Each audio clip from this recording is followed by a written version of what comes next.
I used to believe that if I supported my granddaughter through every struggle and hardship, she would someday appreciate the sacrifices I made. But I never imagined that the very girl I helped raise after her mother abandoned her would secretly take out $1 million life insurance policy on me, then plot to make my death look like an unfortunate fall in my own bathroom. What she didn't know was that I had already uncovered her scheme, and I was the one who set the real plan in motion. Before we jump back in, tell us where you're tuning in from, and if this story touches you, make sure you're subscribed, because tomorrow I've saved something extra special for you. Grandma Elaine, I transferred those investments like you asked. The returns should hit your account by Friday, my granddaughter, Olivia said, her voice carrying that practiced sweetness as she handed me a glass of water. I watched her carefully manicured hand extend toward me, the same hands I once held while teaching her to bake my special apple tarts when she was just 8 years old. I smiled and accepted the glass, noting how she lingered, watching intently, as I raised it to my lips. That's wonderful, sweetheart. That money will help with your wedding plans. Marcus seems like such a nice young man. Her eyes brightened at the mention of her fiancé. He's amazing, Grandma. We're still deciding between the lakeside gardens and Mountain View for the venue. Both are gorgeous, but so expensive. She hesitated slightly, then added with practiced casualness, the financial advisor mentioned you might want to consider releasing more of your retirement fund, to enjoy life more while you can. I recognized the familiar tactic, the suggestion disguised as concern, always circling back to my money. At 74, I wasn't the frail, forgetful grandmother. She clearly wished I was. The water glass felt suddenly heavy in my hand, and I set it down untouched on the coffee table. I'll think about it, I said softly. Though at my age, I need to be careful with my savings. Something flickered across her face. Disappointment, perhaps frustration, before she quickly recovered with a smile. Of course, Grandma, I just want you to enjoy your golden years. As she turned to check her phone, I studied her profile. Olivia had her mother's striking features, the high cheekbones, almond-shaped eyes, the smile that seemed to promise warmth, but never quite reached. Those eyes.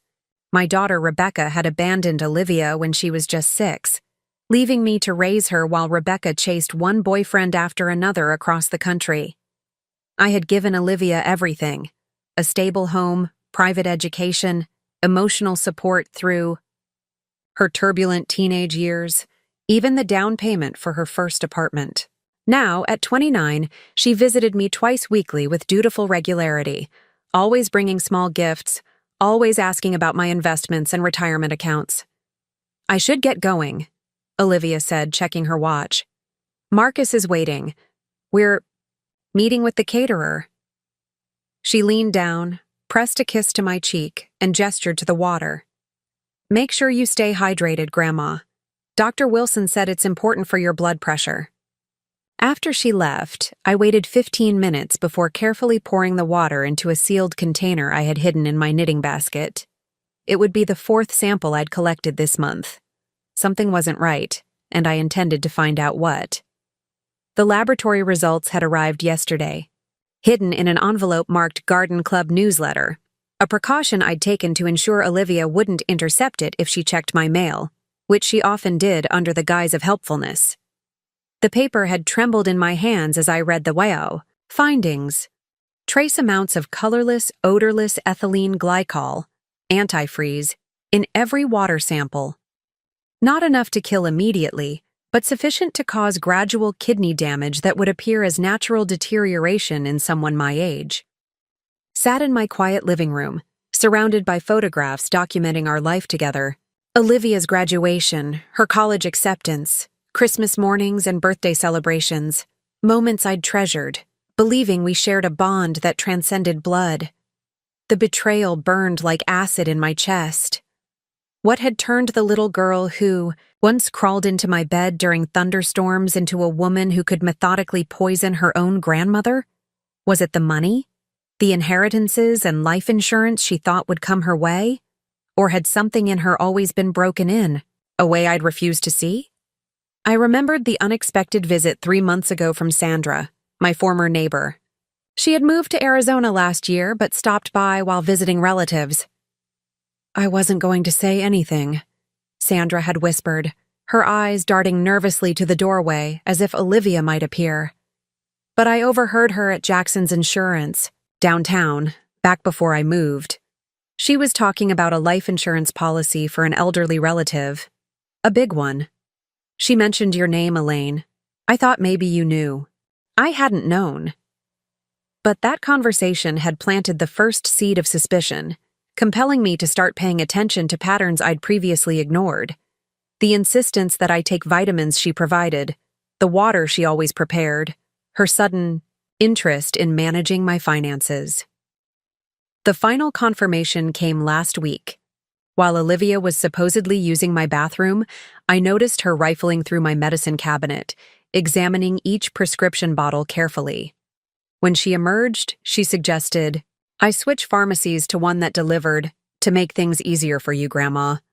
The same evening, I discovered my will had been moved from its usual place in my desk drawer, the pages slightly out of order. Now, sitting alone in my house, I felt the weight of decades of love and sacrifice crumbling around me. The photographs on my walls suddenly seemed like artifacts from a fiction I had created, a happy family that never truly existed. The granddaughter I thought I knew was a carefully constructed illusion. My hands trembled as I reached for the phone. Not from fear, but from a cold, clear resolve that had crystallized inside me. Olivia believed she was dealing with a trusting, oblivious old woman. She had no idea that before retirement, I had spent 40 years as a paralegal specializing in estate fraud. I had seen countless scams, manipulations, and betrayals. I knew exactly how this game was played. "Dr. Wilson's office," a cheerful voice answered. "Yes, this is Elaine Garcia." "I need to speak with the doctor about some concerning test results," I said, my voice steady despite the storm brewing inside me. As I waited on hold, I glanced at the calendar where Olivia had helpfully circled my upcoming appointments. The lawyer, to simplify my estate, the financial advisor to consolidate my accounts, and the weekend trip to her lakeside cottage to get some fresh air. The perfect place for an elderly woman to have an unfortunate accident. What Olivia didn't realize was that I had already begun setting my own pieces into motion. The game she thought she was winning was about to change entirely. This wasn't just about survival anymore. It was about justice. And I intended to serve it cold. The morning sun filtered through my kitchen curtains as I heard the familiar sound of Olivia's car pulling into my driveway. 2 days had passed since I'd sent the water samples to the lab, and I had spent every waking hour since then meticulously documenting everything, photographing the tainted water containers, recording our conversations on my old dictaphone hidden in my cardigan pocket, and writing detailed notes of every suspicious interaction over the past 6 months. I smoothed my cardigan, took a steadying breath, and prepared to give the performance of my life. "Grandma, I brought those scones you love from Mulligan's Bakery," Olivia called out cheerfully as she let herself in with her key. She appeared in the kitchen doorway, a pastry box in one hand and her designer purse in the other. Today she wore an expensive-looking cream blouse and tailored pants, clothes that cost more than a month of my pension, despite her modest job as an event coordinator. "That's so thoughtful, sweetheart," I said, smiling warmly as if nothing had changed, as if I didn't know that she was slowly poisoning me. "I was just about to make some tea." "Let me do that for you," she insisted quickly, setting down her things and moving toward the kettle. "You shouldn't be on your feet so much." I watched her carefully as she prepared the tea, noting how she positioned herself to block my view of the cups. Her shoulders moved in a subtle way that suggested she was adding something to one of the mugs. "I spoke with Aaron yesterday," she said casually, referring to her fiancé's friend who worked as a financial advisor. "He had some great suggestions about how to structure your accounts to minimize taxes." "Did he?" Preparing and narrating this story took us a lot of time, so if you are enjoying it, subscribe to our channel It means a lot to us. Now back to the story. I settled into my chair at the kitchen table, maintaining my expression of mild interest. That's nice of him to think of me.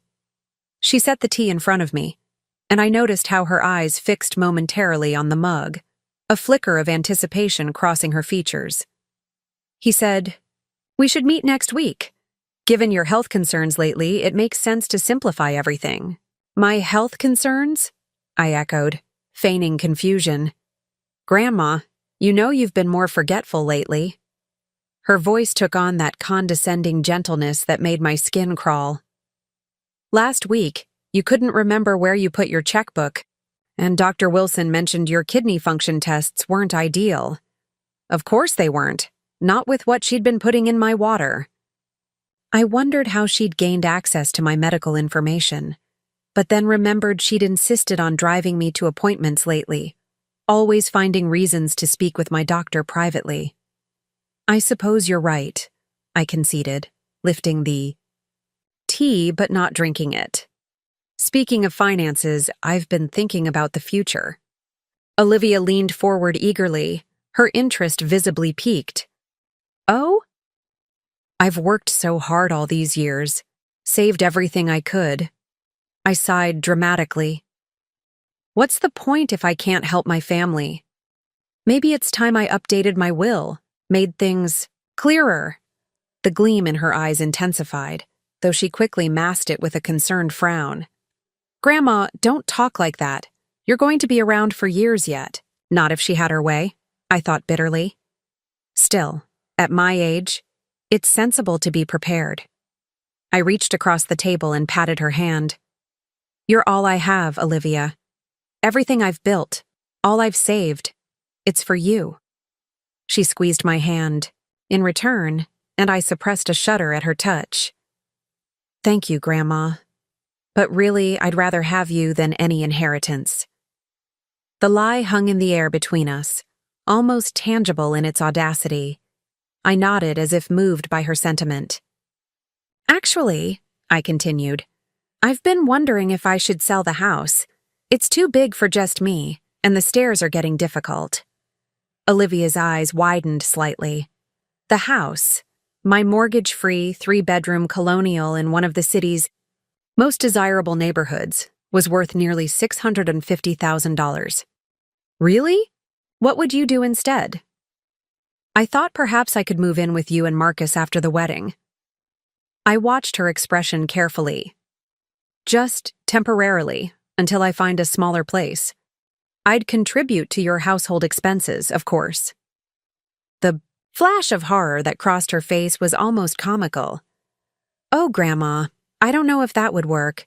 Our condo is so small, and you'd hate being away from your garden." "You're probably right," I conceded. "Maybe I should just stay here. The money from selling would only complicate my taxes anyway." I deliberately looked down at my tea, then back at her with a conspiratorial smile.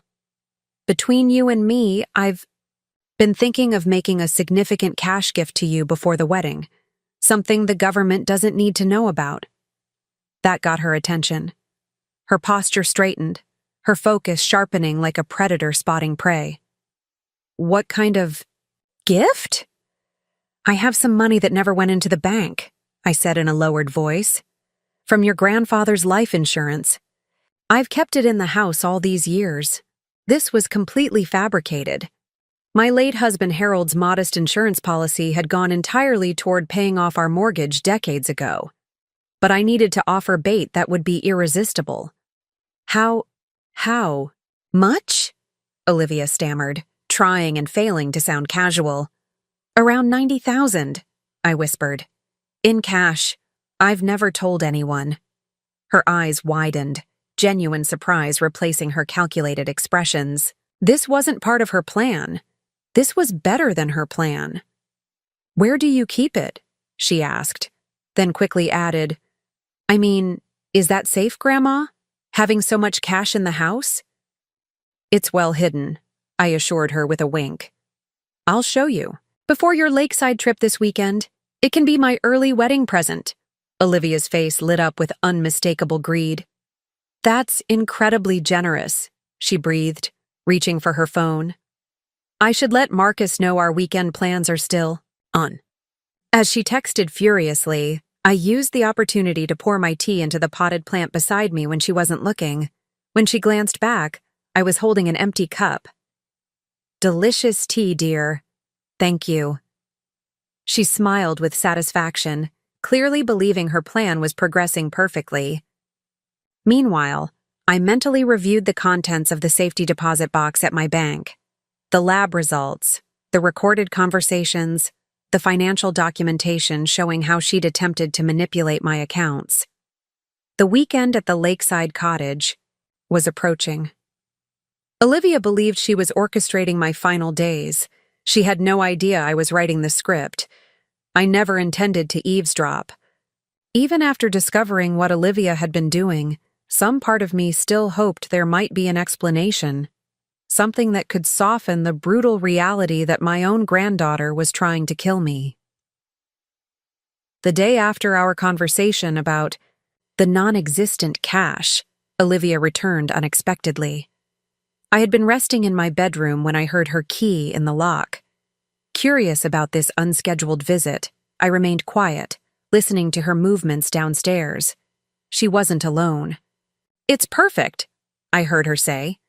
"The bathroom is upstairs at the end of the hall. Grandma always takes a bath before bed. Her balance isn't good anymore." A male voice responded, not her fiancé Marcus, but someone with a deeper, rougher tone. "And you're sure about the money?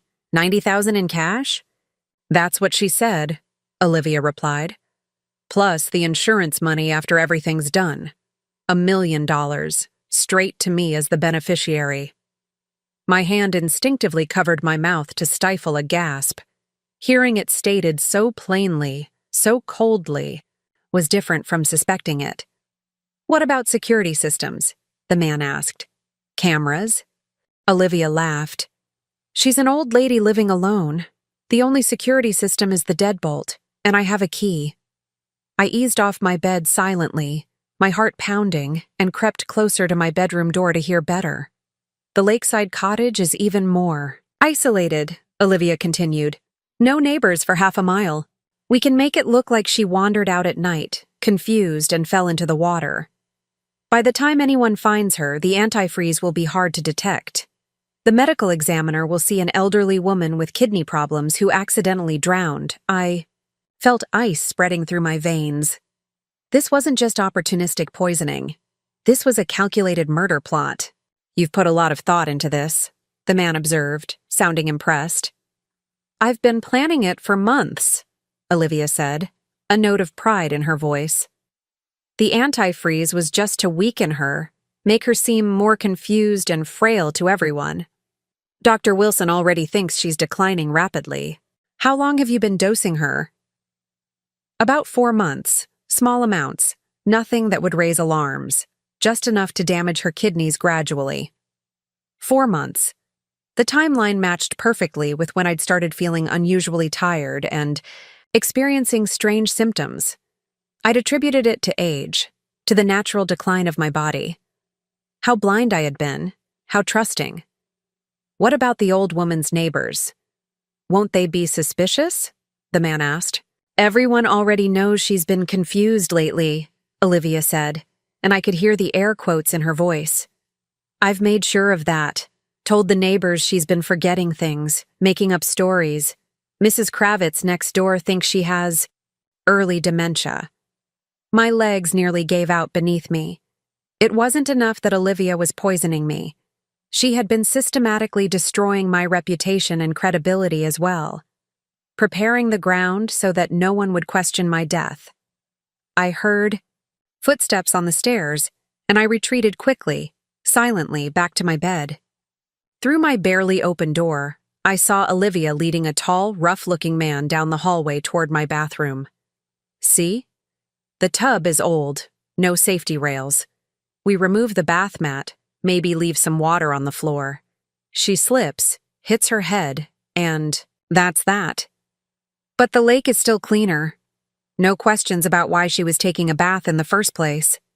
The man nodded, studying the bathroom layout with professional interest. The cottage plan is better, simpler, but I'll be ready either way. This is just backup, Olivia agreed, if she balks at going to the cottage. They retreated downstairs, and I remained frozen on my bed, listening to their voices fade as they moved toward the kitchen. A few minutes later, I heard the front door close. I sat still for a long time, my hands trembling in my lap. The conversation replayed in my mind, each word cutting deeper than the last. It was one thing to suspect betrayal, to find evidence of poisoning. It was another entirely to hear my own granddaughter discuss my murder as casually as if she were planning a dinner party. In that moment, something fundamental shifted inside me. Whatever sentiment, whatever familial love had tempered my response until now, evaporated completely. The woman downstairs wasn't my granddaughter anymore. She was a predator, and I was her prey. Or so she thought. I reached for my phone with hands that no longer shook.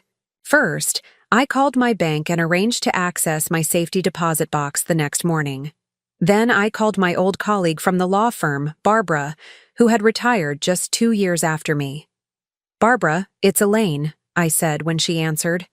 "I need your help and I need absolute discretion." "Elaine? You sound strange. What's wrong?" "I can't explain over the phone." "Can you meet me tomorrow at Carter's Cafe at 11? Barbara must have heard the urgency in my voice. "Of course. Should I be worried?" "Not about me," I said grimly. "But Olivia should be." After hanging up, I moved to my closet and pulled out an old shoebox from the back corner. Inside was a small digital voice recorder, a gift from a grateful client years ago. I had never found a use for it until now. I placed it carefully in my cardigan pocket and made my way downstairs. The house was empty again, but evidence of their visit remained. A cabinet door left slightly ajar, the faint scent of unfamiliar cologne. I walked through each room methodically, checking if anything was missing or disturbed. In the kitchen, I found what I was looking for. My evening pill organizer had been tampered with. The tiny blue blood pressure tablet in Thursday's compartment had been replaced with a similar-looking but slightly larger pill. I carefully removed it with tweezers and placed it in a small plastic bag, adding it to my growing collection of evidence. Then I replaced it with my actual medication from the original bottle. That night, I didn't sleep. I sat in my armchair by the window watching the street, the recorder running in my pocket. I wasn't certain that Olivia and her accomplice wouldn't return, that they wouldn't decide tonight was the night to end their waiting game. As the hours passed, I found myself revisiting memories of Olivia as a child, her small hand in mine as we crossed streets, her delighted laughter when I taught her to bake, the nights I held her while she cried for the mother who never came back. Where had I gone? Wrong? What had I missed? How had the sweet, vulnerable child transformed into someone capable of such calculated cruelty? Perhaps it had always been there, hidden beneath the surface. Or perhaps the world had hardened her in ways I couldn't see or prevent. Either way, the reckoning was coming. Dawn broke, painting my living room with soft golden light. The night had passed without incident. I rose stiffly from my chair, my resolve hardened like steel. "You want to play games, Olivia?" I whispered to the empty room. "Let's play." The cafe was busy when I arrived the next morning, which suited my purposes perfectly. The background noise would make it difficult for anyone to overhear our conversation, and the crowd provided anonymity. I'd chosen a corner table with a clear view of the entrance, and I'd arrived 20 minutes early to ensure I'd see Barbara come in. I ordered a cup of tea. I had no intention of drinking and waited, my handbag clutched tightly in my lap. Inside was everything I'd gathered so far: lab reports, photographs, the suspicious pill, and the voice recorder with yesterday's damning conversation. Barbara arrived precisely at 11, punctual as always. At 68, she remained as sharp and formidable as during our days working together at Morrison and Blackwell. Her silver hair was cut in a practical bob, and she scanned the room with shrewd eyes before spotting me. "Elaine," she said, settling into the chair across from me. "You look terrible." I managed a weak smile. "Thank you for your candor, as always." She waved away the pleasantry. "What's going on? You sounded like you were planning someone's funeral." On the phone. "Not mine," I said quietly, "though that's what Olivia has been planning." Barbara's expression didn't change, but her posture straightened. She'd always been good at receiving shocking information without revealing her reaction, a skill that had served her well during 4 decades as a paralegal, specializing in criminal cases. "Explain," she said simply, and so I did. I laid out everything chronologically, from the first suspicions to yesterday's overheard conversation. I showed her the lab reports and played a portion of the recording.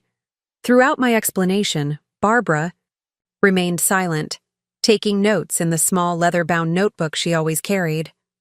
When I finished, she closed her notebook and looked at me with the same analytical gaze I'd seen her direct at countless legal puzzles over the years. "You have enough evidence for the police," she said finally. "I know." I stared down at my untouched tea. "But I'm not going to the police, not yet." Barbara raised an eyebrow. "Why not? This is attempted murder, Elaine." I leaned forward. "Because I want her to admit what she's done, to my face.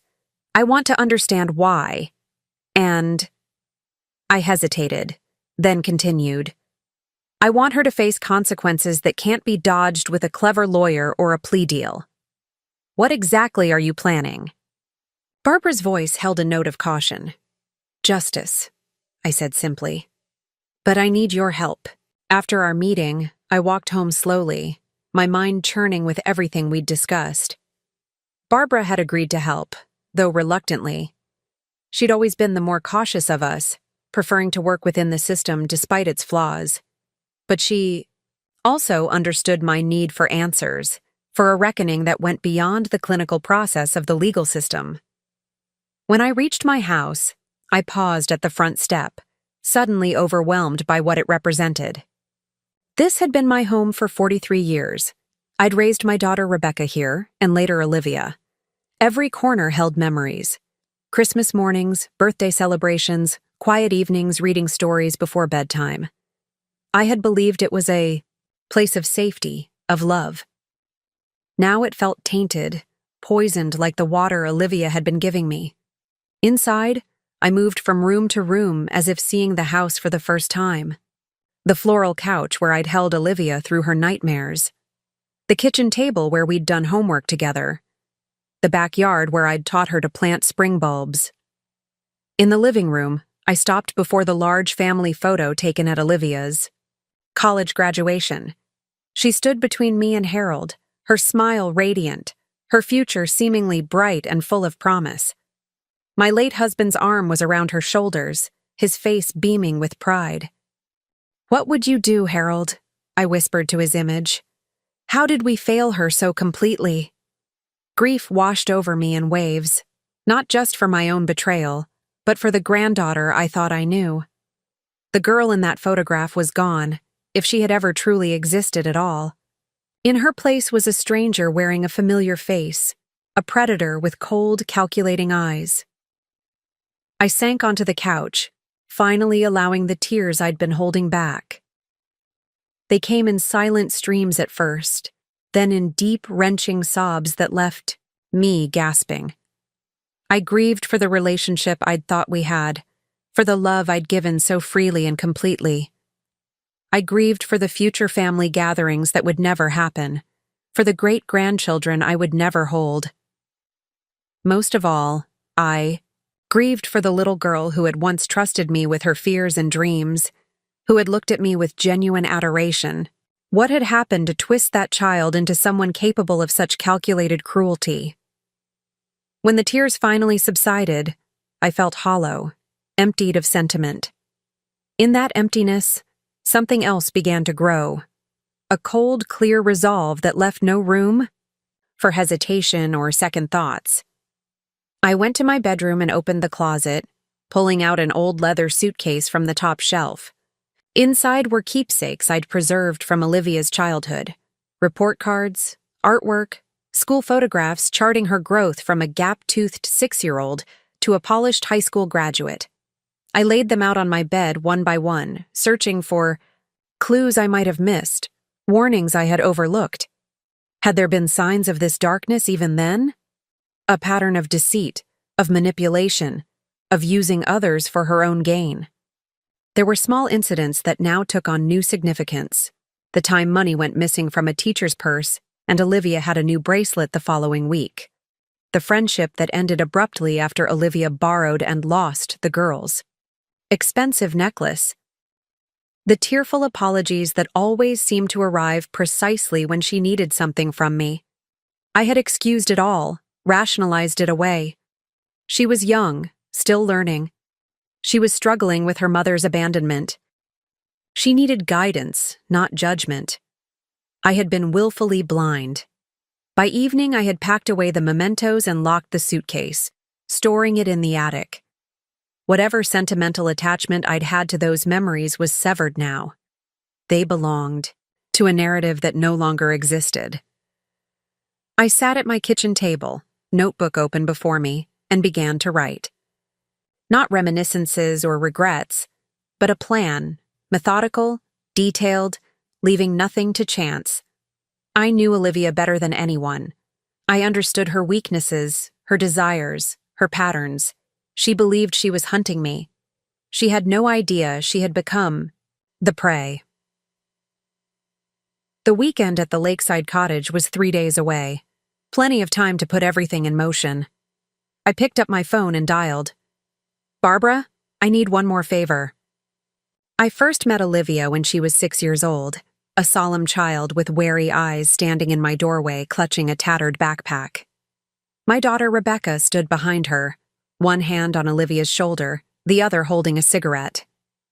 "It's just for a few weeks, Mom," Rebecca had said, not quite meeting my eyes. "Until I get things figured out with Derek." Derek was the latest in a string of boyfriends, each one seemingly worse than the last. This one had a temper, according to the bruise, fading on Rebecca's cheekbone that she hadn't bothered to conceal. "Of course," I had said, kneeling to Olivia's eye level. "We're going to have fun together, sweetheart." Olivia had studied me with those serious eyes. Rebecca's eyes, but lacking the perpetual defiance. "Do you have books?" she'd asked finally. "Aye. Whole shelf of them," I'd promised. "And we can get more from the library." That had earned me the first hint of a smile. A few weeks turned into months. Rebecca's phone calls became less frequent, her promises to return more vague. By the time Olivia started first grade, she had her own bedroom in my house, decorated with butterfly decals and a bookshelf that grew steadily more crowded. I filed for legal guardianship when Olivia was 7, after Rebecca missed her daughter's birthday with no explanation. The court date came and went. Rebecca didn't show up to contest it. Later, she called from somewhere in Nevada, clearly intoxicated. "It's better this way," she'd slurred. "You were always better at the mom thing than me." I didn't argue. Truthfully, I was relieved. Relieved that Olivia would have stability, that I could make decisions about her education and health care without waiting for Rebecca's inconsistent input. Relieved that my granddaughter wouldn't be dragged from town to town, school to school, following Rebecca's chaotic life choices. Those early years were difficult but rewarding. Olivia had nightmares, separation anxiety, and periods of acting out, all normal reactions for a child who had been effectively abandoned. I arranged for therapy, maintained consistent routines, and never spoke ill of Rebecca, despite my own complicated feelings toward my daughter. By the time Olivia was 10, we had settled into a comfortable rhythm. She excelled academically, devoured books, and showed a particular talent for mathematics. I attended every school event, cheered at her spelling bees, and helped with science fair projects that grew increasingly sophisticated. Harold, my husband, adored her. He taught her to play chess, took her fishing at the lake, and never once treated her as anything less than his own grandchild. When he suffered his first heart attack when Olivia was 12, she spent hours at his hospital bedside, reading to him from his favorite mystery novels. "You've got a special one there," he told me one night as we watched her sleeping in the chair beside his bed. "Smart as a whip, but there's something else. A kind of intensity. She's going to make her mark on the world." I had nodded, swelling with pride. She just needs the right opportunities. Looking back now, I wondered if Harold had sensed something I had missed. Had that intensity he observed been the first sign of something darker? Or had life's hardships twisted what could have been ambition and determination into something more sinister? The cracks began to show during Olivia's teenage years. Small lies at first, about homework completion, about where she'd been after school. Then larger deceptions. The credit card I didn't remember applying for, arriving in the mail with her name on it. The weekend study group that turned out to be an unsupervised party where police were called. Each time she had explanations, apologies, tears. And each time I chose to believe her, to give her another chance. She was a teenager, I reasoned. Testing boundaries was normal. Besides, hadn't she earned some grace? After all she'd been through with Rebecca's abandonment? When Harold died suddenly from a second massive heart attack, Olivia was 16. Her grief seemed genuine. She organized his photographs, created a memorial slideshow for the funeral, and slept with his old cardigan for weeks afterward. Yet 3 days after the funeral, I found her and her friends drinking Harold's prized 30-year-old scotch in our living room while I was supposedly at a grief support group. When confronted, she flew into a rage. "He's not even your real grandfather," she had shouted, eyes blazing. "Why do you care?" The words stung like a physical blow. It was the first time she had ever thrown her biological lineage in my face. The first time she had rejected Harold's role in her life. I had raised my voice then, one of the few times I'd ever done so with her.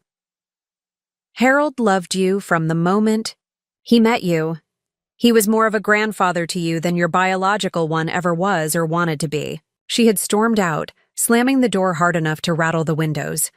When she returned hours later, she was tearful, contrite, claiming the outburst came from grief and confusion. "I didn't mean it, Grandma," she'd sobbed against my shoulder. "I miss him so much." And I had forgiven her. Of course I had. After Harold's death, I poured myself into ensuring Olivia's future. The life insurance policy paid off our remaining mortgage, and I dedicated the rest to her college fund. My own retirement savings would have to be enough for me. She graduated high school with honors and was accepted to Westridge University with a partial scholarship. I covered the remaining tuition, her apartment near campus, and a monthly allowance, generous enough that she wouldn't need to work during the school year. "You focus on your studies," I told her. "That's your job right now." College seemed to mature her. Her calls home were regular, her visits during breaks filled with stories of classes and new friends. She switched majors twice before settling. On business administration, with a minor in finance. "I want to understand money," she explained. "Real wealth, not just getting by." There was something in her tone that gave me pause, a hunger that seemed to go beyond healthy ambition. But I dismissed it as the natural drive of a young woman who had grown up with financial insecurity. The summer before her senior year, Rebecca made a surprise reappearance. 8 years had passed since her last visit. She arrived unannounced, thinner than I remembered, with a nervous energy that set my teeth on edge. Olivia was cold toward her mother, barely acknowledging her presence. When Rebecca tentatively suggested they spend some time together, just the two of them, Olivia had laughed. "What would be the point?" she'd asked with a smile that didn't reach her eyes. "We're strangers." Rebecca had flinched, but nodded. "That's fair. I just thought maybe we could try." "Try?" Olivia's voice had taken on an edge I'd never heard before. "You didn't try when I was 6 or 7 or for my birthdays or Christmases. Why start now?" I had intervened then, suggesting we all have dinner together. But the evening was a disaster. Rebecca asked about Olivia's college experience, her friends, her plans after graduation. Olivia answered in monosyllables, each response more cutting than the last. After dinner, when Olivia had gone upstairs, Rebecca sat at my kitchen table, hands wrapped around a mug of coffee she wasn't drinking. "She hates me," she said quietly. "She's hurt," I had corrected, though I wasn't entirely sure that was accurate. The emotion I'd seen in Olivia's eyes hadn't looked like pain. It had looked like contempt. Rebecca left the next morning. 3 months later, we received news that she had died of an overdose in a motel room in Arizona. The memorial service was sparsely attended. Olivia sat dry-eyed through the brief ceremony, left immediately afterward, and never mentioned her mother again. I grieved for my daughter, for the troubled, beautiful girl she had been, for the woman she never had the chance to become.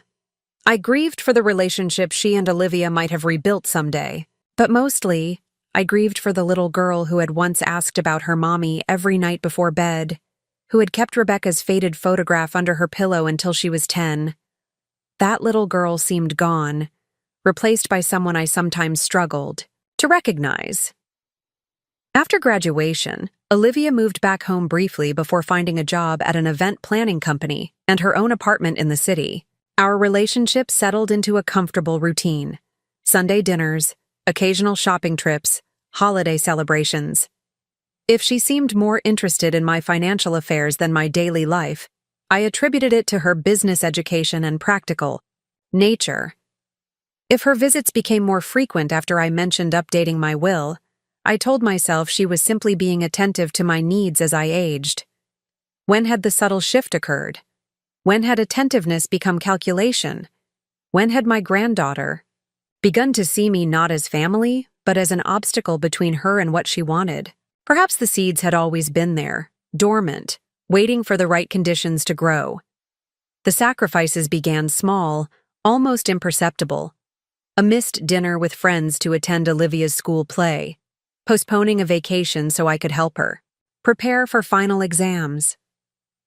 Ordinary grandparent choices that felt natural, even joyful at the time. But as the years passed, the pattern deepened, etching itself into the very foundation of my existence. My life gradually rearranged itself with Olivia at its center, my own dreams and needs quietly stepping aside to make room for hers. When Olivia was 14, I had been offered a promotion at the law firm, office manager, with a substantial salary increase and the opportunity to finally use my business degree. The position required longer hours and occasional weekend work. That same week, Olivia made the debate team. Competitions would be held on Saturdays throughout the school year, often in neighboring cities that required transportation. I declined the promotion without hesitation. "Are you sure?" Harold had asked, watching me call the firm.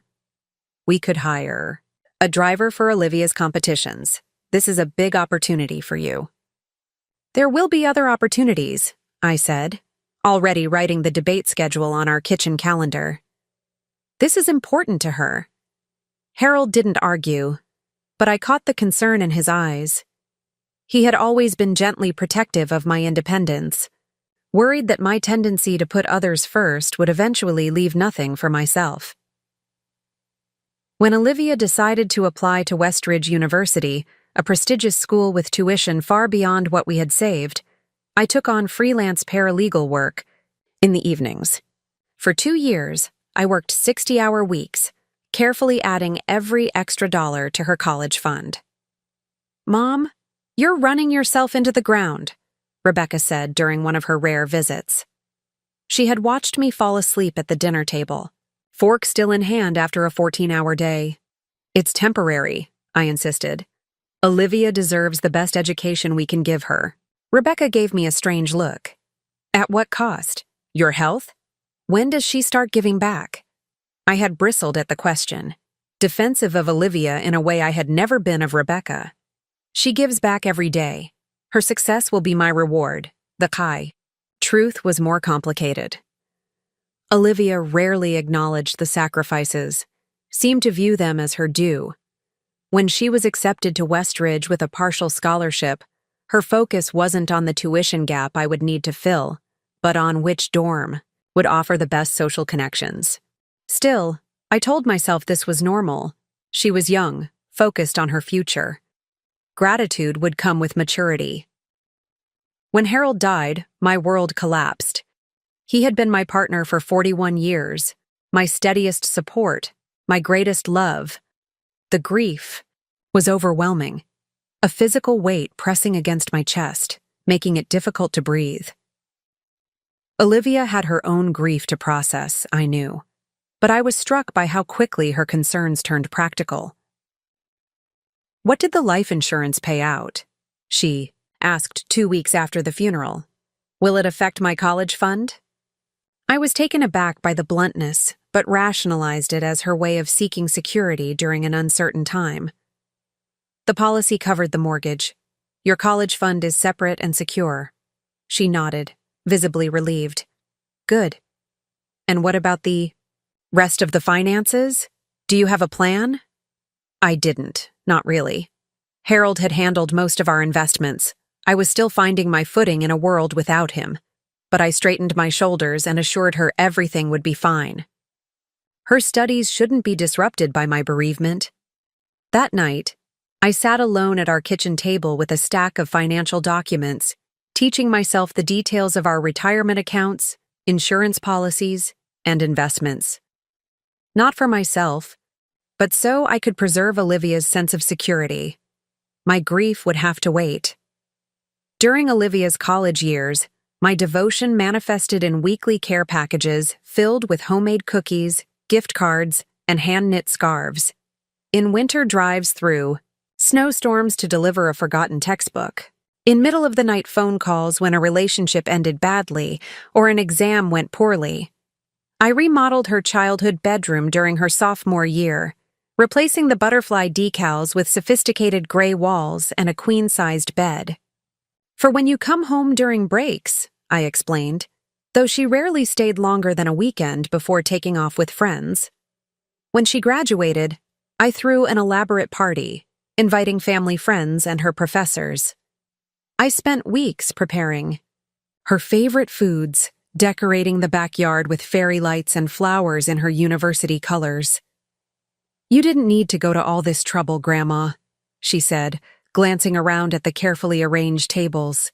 "It's no trouble," I assured her, though my back ached from days of preparation. "I'm so proud of you." She smiled and kissed my cheek before disappearing into the crowd of guests, spending most of the evening with her friends by the makeshift bar we'd set up. The following year, when Olivia found her first apartment, I offered to help with the security deposit. What I didn't tell her was that I took out a small home equity loan to do it, not wanting to touch my carefully managed retirement funds. "I can pay you back," she said as I handed her the check. "No need," I insisted. "Consider it a housewarming gift." She never mentioned repayment again. When Olivia met Marcus 2 years ago, I was cautiously optimistic. He seemed steady, responsible, a financial analyst with a quiet demeanor that balanced Olivia's more assertive personality. "He's good for her," I confided to Barbara over lunch. "Grounding." "And he has money," Barbara observed wryly. "Which doesn't hurt." I had bristled slightly at the implication. "Olivia's not materialistic." Barbara raised an eyebrow but said nothing further. When they got engaged 6 months ago, I was among the first to know. Olivia called, her voice breathless with excitement. "He proposed 2 carats, emerald cut, platinum band," she gushed. I noted that the ring's specifications came before any mention of love or future plans, but pushed the thought aside. "That's wonderful, sweetheart. When do I get to celebrate with you both?" Actually, she hesitated slightly. "We were wondering if we could use your backyard for the engagement party. Professional venues are so expensive, and your garden is gorgeous. In spring." "Of course," I agreed immediately. "I'd be honored." The simple backyard gathering evolved into a catered event for 60 people. I spent thousands renovating the garden, hiring professional landscapers to create the perfect backdrop for Olivia's special day. During the party, I overheard Marcus asking Olivia about the cost. "Your grandmother paid for all this?" Olivia shrugged. "She wanted to. She has the money." I pretended not to hear, busying myself with refilling drink pitchers. 3 months later, when they began looking at wedding venues, Olivia casually mentioned that the average wedding in our area cost nearly $40,000. "That's quite an investment," I said carefully. "Well, you only get married once," she replied, then added with a laugh, "Hopefully." I understood the unspoken expectation. I had funded everything else in her life. Why would her wedding be different? That evening, I reviewed my finances. My retirement account was healthy, but not extravagant. The house was my most significant asset. I could take out another equity loan, perhaps, or sell some of Harold's collectibles. I never questioned whether I should contribute. That was what grandmothers did, wasn't it? Sacrifice, support, give without expectation of return.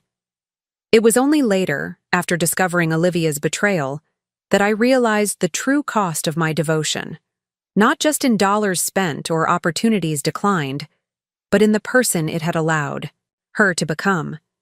Someone who could look at the woman who had raised her, who had given everything, and see nothing but an obstacle to inheritance. Someone who could serve poison with a smile. I had given Olivia my life. Now she wanted my death as well. The day after meeting with Barbara, I sat at my kitchen table with a legal pad, a cup of untainted tea, and 23 years of memories to reassess. If I was going to confront Olivia, I needed to understand when and how things had gone so wrong. I drew a timeline, starting with the day Rebecca left Olivia with me. Along this chronology, I began noting incidents that had troubled me at the time, but that I had dismissed or rationalized away. Viewed individually, each could be explained as a child's misstep, a teenager's rebellion, a young adult's self-interest.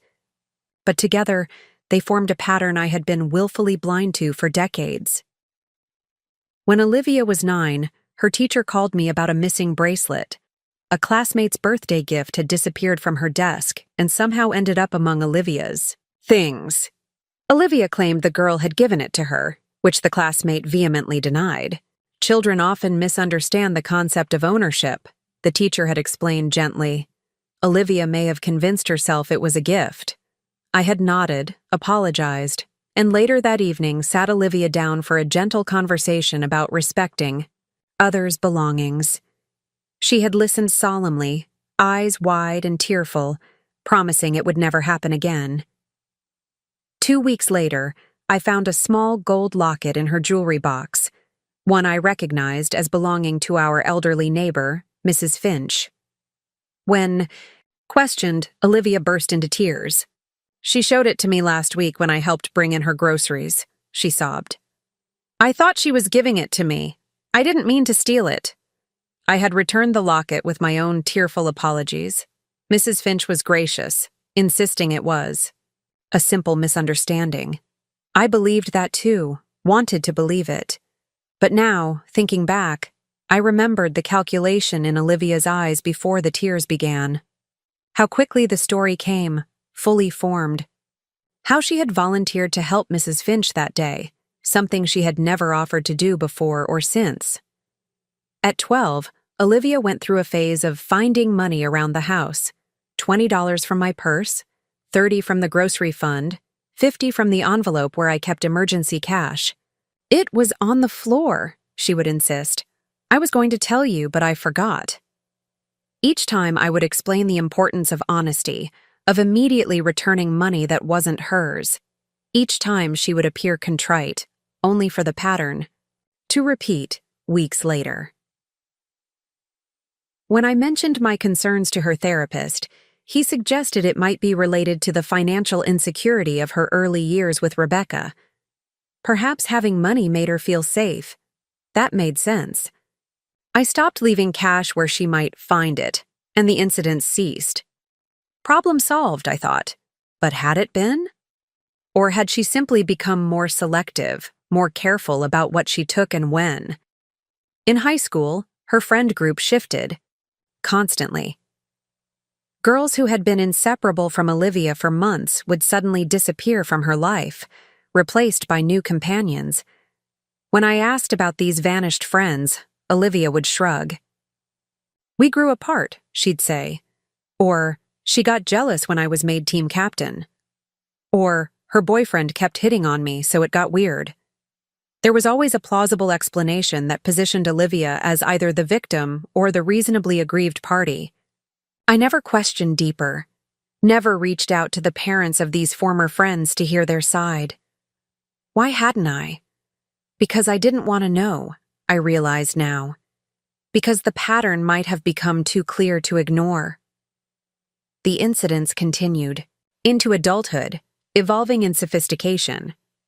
There was the misunderstanding with her college roommate, who accused Olivia of using her credit card for online shopping. Olivia had called me in tears, insisting it was a mistake, that she'd thought she was using her own card on a shared computer. I paid the disputed charges without question. Of course it was a mistake. Olivia wouldn't steal, especially not in such an easily traceable way. Then there was the job she left under murky circumstances, something about office politics, and a jealous supervisor who had sabotaged her work. She never provided details and I never pressed. Instead, I supported her financially during her 3-month job search, relieved when she found a position at the event planning company. Most telling, perhaps, were the boyfriends.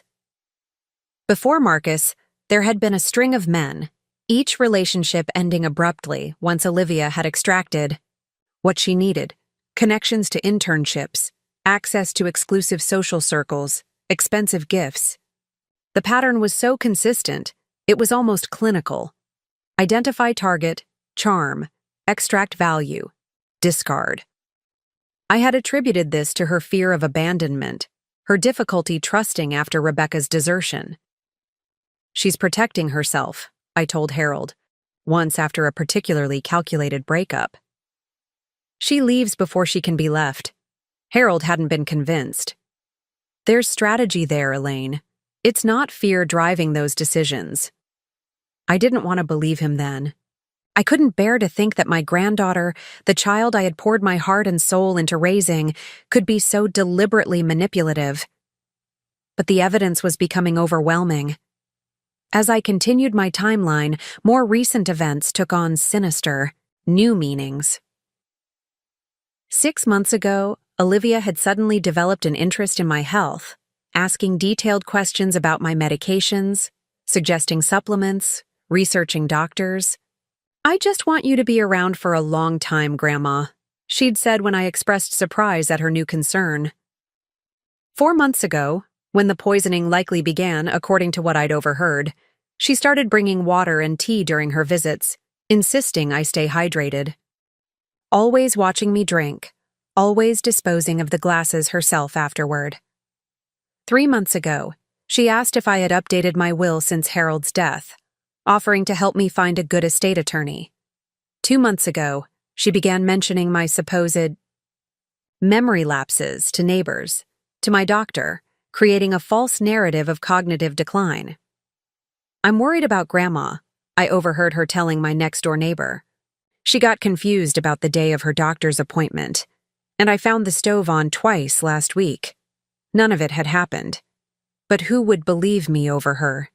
She was setting the stage, creating witnesses who would later nod sadly and say, "Yes, Elaine had been declining for some time." It's tragic, but not surprising that she had an accident. 1 month ago, she suggested the weekend trip to her lakeside cottage. "To get you some fresh air, Grandma." Each event, viewed through my new understanding, revealed itself as a carefully placed stepping stone leading to my planned demise. The realization was physically painful, like a hand squeezing my heart. I looked down at my timeline, now filled with 23 years of incidents ranging from childhood fibs to adult manipulation, to, finally, attempted murder. The progression was clear, the escalation steady. What had begun as a child's opportunistic taking had evolved into a calculated scheme to eliminate the person who stood between Olivia and what she wanted. And what she wanted, it seemed, was everything I had. The most painful realization wasn't that Olivia was trying to kill me. It was that she had likely never loved me at all. Every "I love you, Grandma," every hug, every shared moment that I had treasured, all of it might have been performance, a means to an end. I set down my pen and closed my eyes, allowing myself one last moment of grief for the relationship I had believed in for so long. Then I took a deep breath, straightened my shoulders, and turned to a fresh page. It was time to plan my response. My first instinct was to confront Olivia immediately, to demand answers, to expose her scheme in a moment of righteous anger. But decades as a paralegal had taught me the value of preparation, of gathering evidence before making accusations. More importantly, it had taught me that the most effective response isn't always the most emotionally satisfying one. If I confronted Olivia now, she would deny everything. She would turn my accusations back on me, use them as further evidence of my supposed mental decline. She might even accelerate her plans, finding a more immediate way to silence me. No, confrontation would have to wait. For now, I needed to secure my safety while continuing to gather evidence. And I needed to do it all while maintaining the illusion that I remained an oblivious, trusting grandmother. I began with practical measures. I purchased a small safe with a combination lock and installed it in my bedroom closet, hidden behind winter coats. Inside, I placed copies of all the evidence I had gathered so far, along with my passport, emergency cash, and a prepaid phone Barbara had helped me acquire. Next, I changed the locks on my house. I told the locksmith it was routine maintenance, but made sure to request a design that couldn't be easily copied. When Olivia inevitably asked for a new key, I would have one made, but it wouldn't be the only key. I could change the locks again before the weekend at the cottage. I installed simple security cameras, disguised as ordinary objects, a clock radio in the kitchen, a bookend in the living room, a digital picture frame in the hallway. If Olivia or her accomplice entered my home in my absence, I would have evidence. The most difficult and essential task was finding a way to avoid consuming anything Olivia prepared without raising her suspicions. I developed a series of small strategies, keeping a bottle of water with me that I would pretend to drink from while actually consuming nothing, excusing myself to the bathroom after accepting food or drinks, where I could dispose of them, complaining of a sensitive stomach that required me to eat only simple foods I prepared myself. None of these measures addressed the central problem, the lakeside cottage trip where Olivia intended to stage my accident. I could simply refuse to go, of course, but that would only delay the inevitable. Olivia would find another opportunity, another plan, and I would lose my chance to confront her with irrefutable evidence, to understand why my own granddaughter wanted me dead. No, I needed to go to the cottage, but I would be prepared in ways Olivia couldn't imagine. The day after creating my timeline, I called Dr. Wilson's office and requested a complete physical examination, including comprehensive blood work. "I haven't been feeling quite myself lately," I told the receptionist. "Fatigue, some confusion. I'm concerned." The appointment was scheduled for the following afternoon. I arrived 15 minutes early, a folder of notes in hand. Dr. Wilson had been my physician for over a decade, since Harold's first heart attack. He was thorough, compassionate, and, most importantly, had known me long enough to recognize that I was not prone to hypochondria or dramatic medical claims. "What seems to be the trouble, Elaine?" he asked as he entered the examination room. I took a deep breath. "I believe someone has been poisoning me," I said evenly. "Specifically, with antifreeze." To his credit, Dr. Wilson didn't dismiss my claim outright. He raised his eyebrows, set down his clipboard, and gave me his full attention.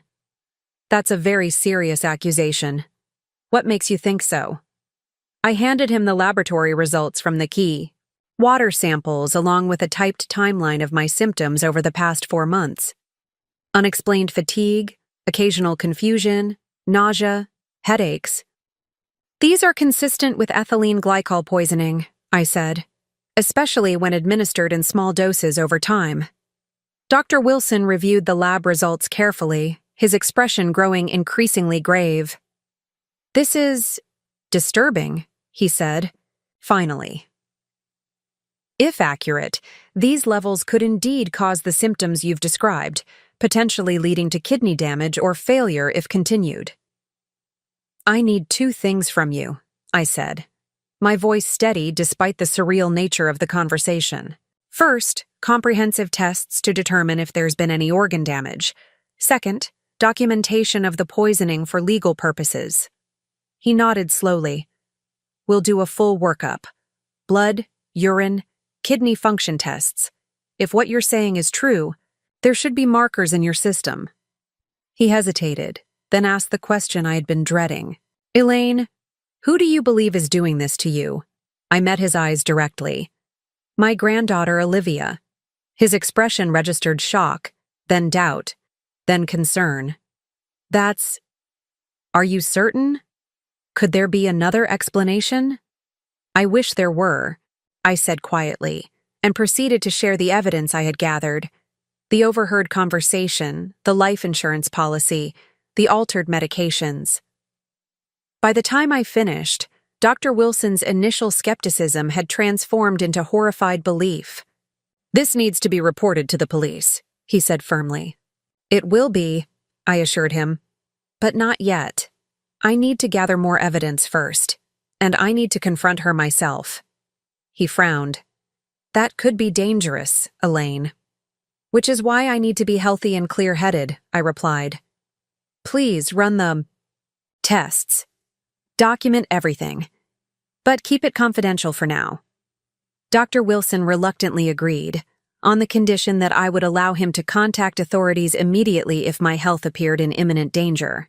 The tests were extensive and would take several days for complete results, but preliminary findings confirmed what I already knew.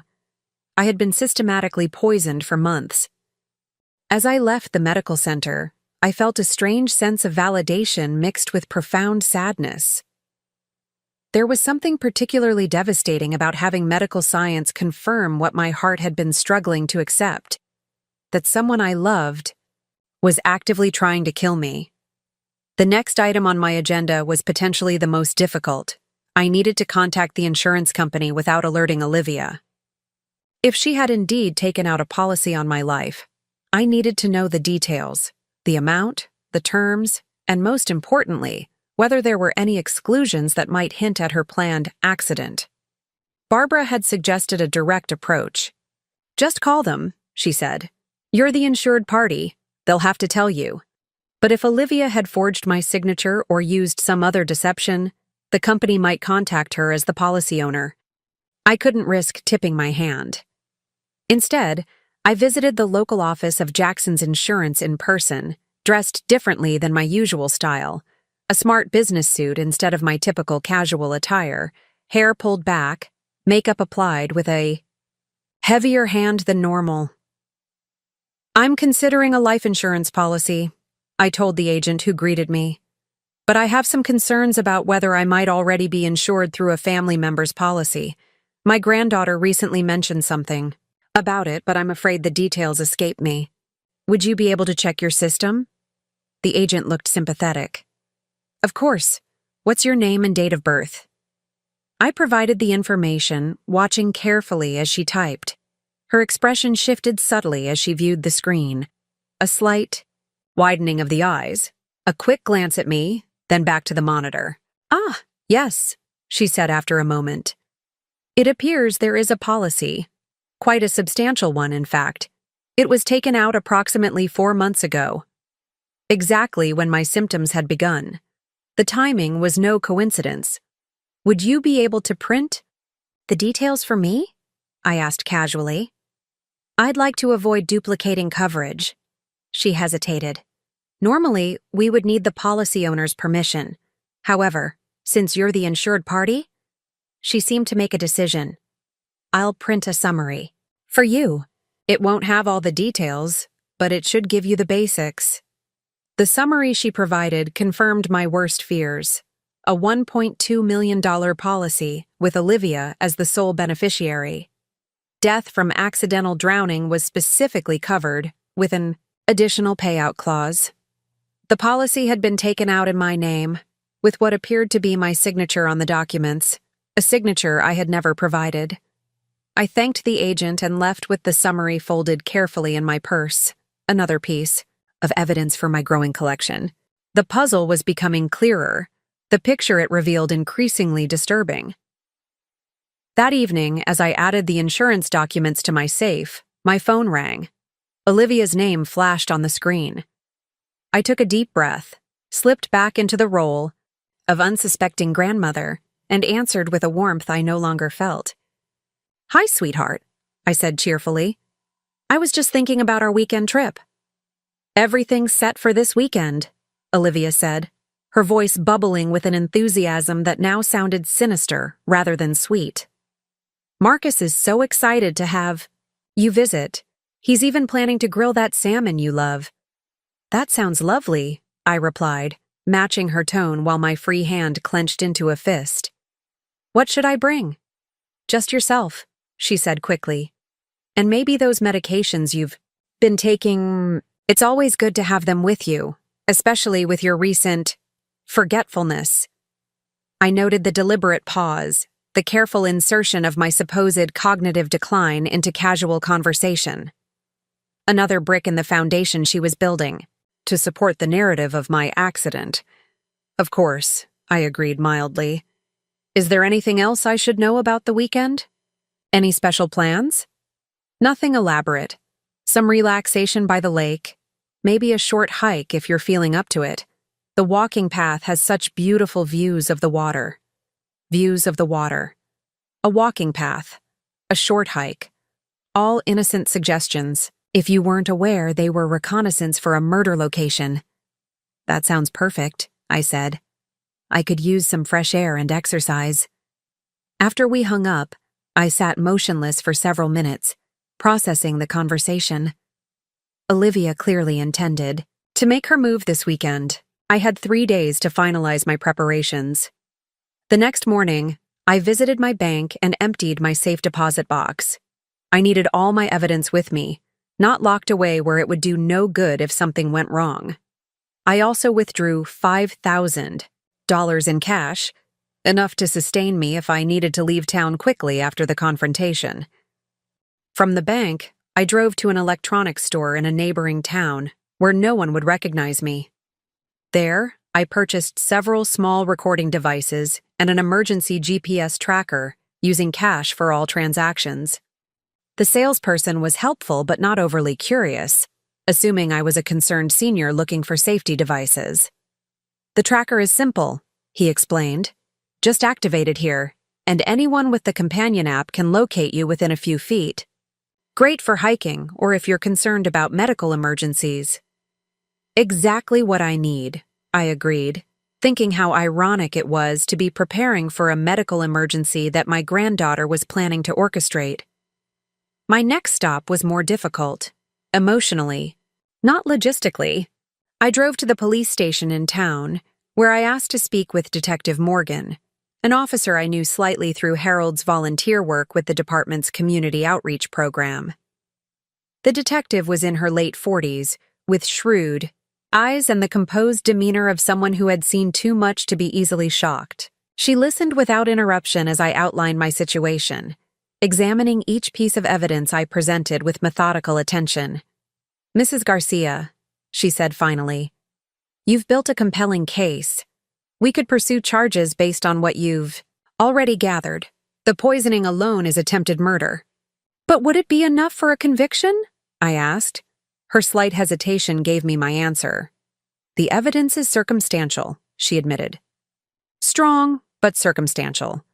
A good defense attorney would argue that the water samples could have been contaminated elsewhere, that the insurance policy was taken out with your knowledge, but you've forgotten due to cognitive issues.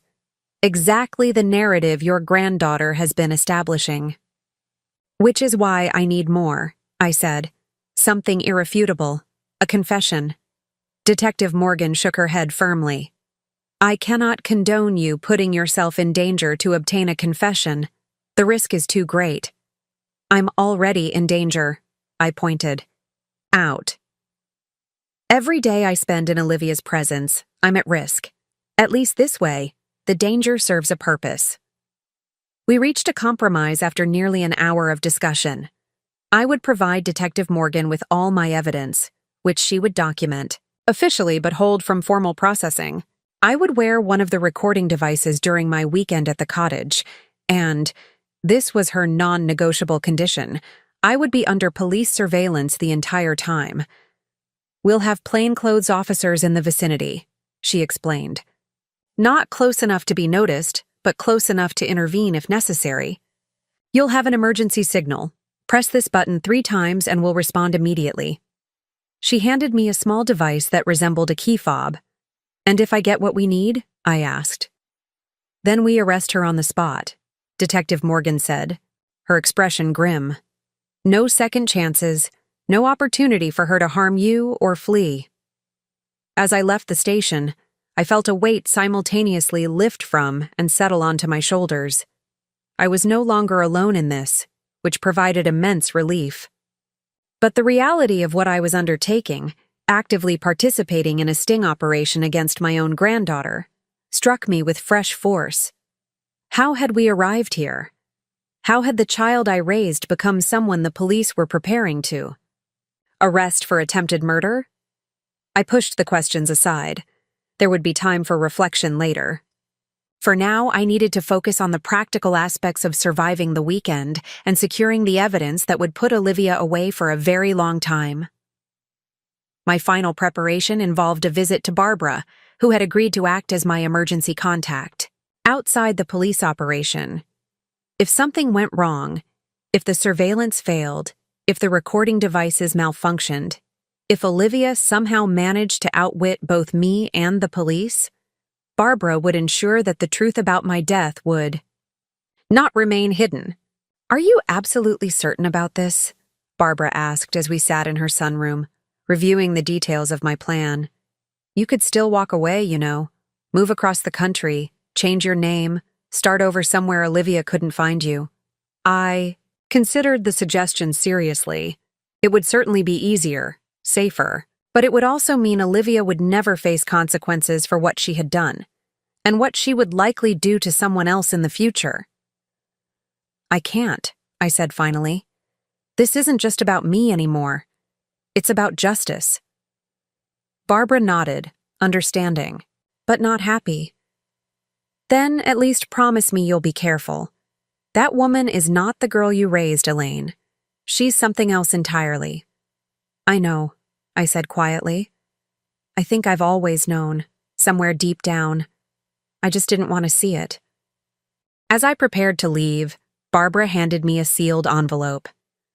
Don't open this unless things don't go as planned, she said. It's everything I know, everything you've told me. If something happens to you, I'll make sure everyone knows what Olivia did. I tucked the envelope into my purse, oddly comforted by this macabre insurance policy. Even if Olivia succeeded in killing me, she wouldn't escape the consequences. The day before the trip, I made my final preparations. I packed a small overnight bag with essentials, hiding the recording devices among my toiletries and in the lining of my cardigan. I activated the GPS tracker and confirmed that Detective Morgan could access the signal from her phone. I arranged for my neighbor, Mrs. Kravitz, to collect my mail and water my plants. Not because I expected to be gone long, but because maintaining normal routines was important. If Olivia checked with the neighbors afterward, everything would appear ordinary. That evening, I recorded a video message on my computer, detailing everything I knew about Olivia's plan and including copies of all the evidence I had gathered. I encrypted the file and set it to automatically send to Detective Morgan, Barbara, and my attorney if I didn't enter a specific code within 48 hours.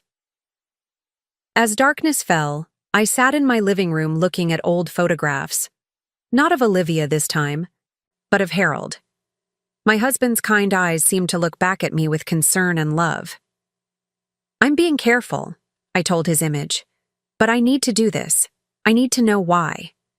In the quiet of that moment, I realized that beyond justice, beyond safety, what I sought most was understanding. How had the child we had loved so completely become capable of such calculated evil? Was it something in her nature that we had failed to recognize?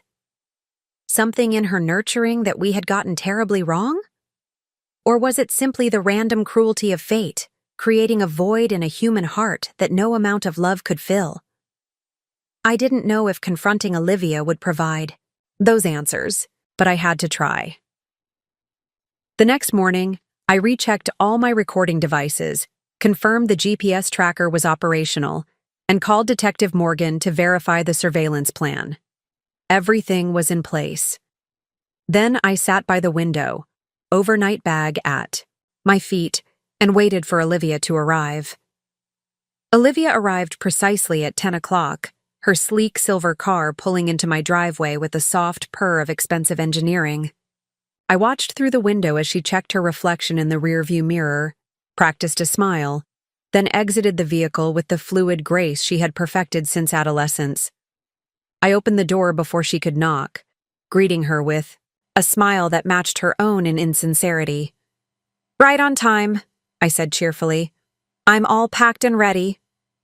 Olivia stepped inside, eyes quickly scanning the entryway, the living room beyond, assessing everything with that calculating gaze I now recognized all too well. "Great. Marcus is already at the cottage setting things up."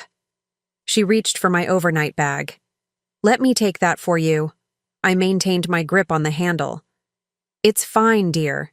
It's quite light." A flicker of annoyance crossed her features before she covered it with concern. "Grandma, you shouldn't strain yourself. The doctor said to be careful with your blood pressure."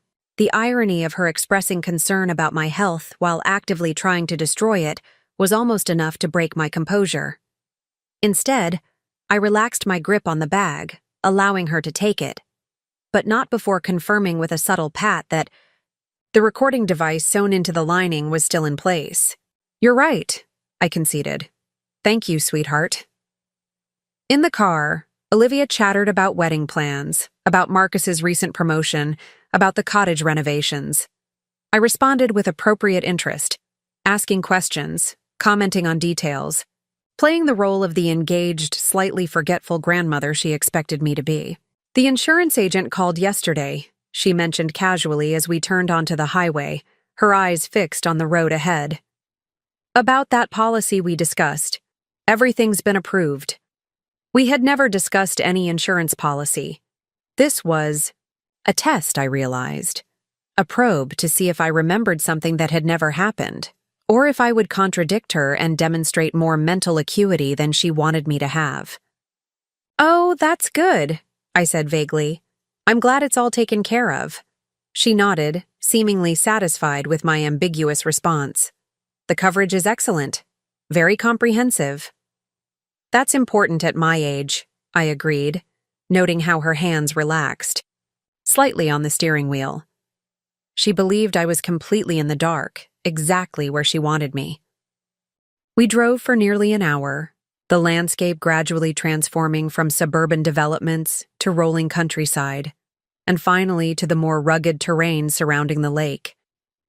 Olivia had purchased the cottage 18 months ago, describing it as an investment property that she and Marcus occasionally used for weekends away. I had visited only once before, shortly after they acquired it. As we turned onto the narrow road leading to the lake, I activated the emergency GPS tracker in my pocket, confirming with a quick glance at my phone that Detective Morgan was receiving the signal. According to our plan, the police surveillance team would maintain a discreet distance, monitoring but not approaching unless the situation became dangerous. The cottage appeared around a bend, A charming two-story structure with a wide deck overlooking the water, more substantial than the typical lakeside cabin. Marcus's dark blue SUV was parked in the gravel driveway. "Home sweet home for the weekend," Olivia announced as she pulled up beside Marcus's vehicle. "Look, Grandma, isn't the view spectacular?" It was indeed beautiful. The lake stretched before us, its surface glittering in the midday sun, surrounded by dense woods that climbed the surrounding hills. The nearest neighboring cottage was barely visible through the trees, at least a quarter-mile away. Perfect isolation for an accident to occur. Marcus emerged from the cottage as we arrived, his handsome face arranged in a welcoming smile. He was tall and athletic, with the confident bearing of someone accustomed to success. I had always liked him, found him more genuine than many of Olivia's previous boyfriends. Now I wondered how much he knew about Olivia's plans, whether he was an active participant or merely an unwitting accessory. "Elaine, so glad you could join us this weekend," he called, descending the steps to help with my bag. "The weather forecast is perfect." "Thank you for having me," I replied, studying his expression for signs of duplicity. There was something in his eyes, not quite guilt, but a certain uneasiness that made me suspect he wasn't entirely ignorant of what Olivia intended. Inside, the cottage was even more impressive than I remembered. Hardwood floors, stone fireplace, expansive windows showcasing the lake view. The furnishings were expensive but tasteful, far beyond what Olivia and Marcus should have been able to afford on their combined salaries. "You've done more renovations," I observed, running my hand along a new granite countertop in the kitchen. "It's beautiful." "We've been investing in quality upgrades," Olivia explained, exchanging a quick glance with Marcus. "The property value has already increased significantly." I nodded, mentally calculating the cost of the improvements I could see. The granite alone would have been several $1,000s. Add the new hardwood floors, the updated bathrooms, the designer furniture. The total would easily exceed $100,000. Where had that money come from? "Let me show you to your room," Olivia said, leading me up a narrow staircase to the second floor. "We've put you in the Lakeview bedroom. I think you'll be comfortable there." The bedroom was lovely, with a queen-sized bed positioned to provide a panoramic view of the water. A private bathroom adjoined it, recently renovated with marble tile and a large walk-in shower. "The shower can be a bit tricky," Olivia mentioned, demonstrating the controls. "The floor gets quite slippery when wet, so be careful. We've been meaning to add safety rails." I noted the emphasis on the slippery floor, the absence of safety features. Another piece of groundwork being laid for my accident. "I'll be careful," I promised, wondering if the bathroom was where she planned to stage my fall. It would be a feasible scenario: an elderly woman slipping in the shower, hitting her head, drowning in just a few inches of water. Tragic, but not suspicious. "Great. I'll let you get settled," Olivia said. "Lunch will be ready in about 20 minutes. Come down whenever you're ready." Alone in the room, I immediately conducted a thorough inspection. I checked the bathroom for any signs of tampering, loosened fixtures, damaged flooring, anything that might be designed to cause a fall. Finding nothing obvious, I turned my attention to the bed, the windows, the closet. In the bedside table drawer, I found what appeared to be a normal bottle of sleeping pills. The label indicated they were an over-the-counter brand, but when I opened the cap and examined the tablets inside, they didn't match the manufacturer's typical design. They were slightly larger, with a different imprint code. I carefully photographed the bottle and its contents with my phone, then replaced it exactly as I had found it. Whether these were simply stronger sleeping medication or something more sinister, I had no intention of taking them.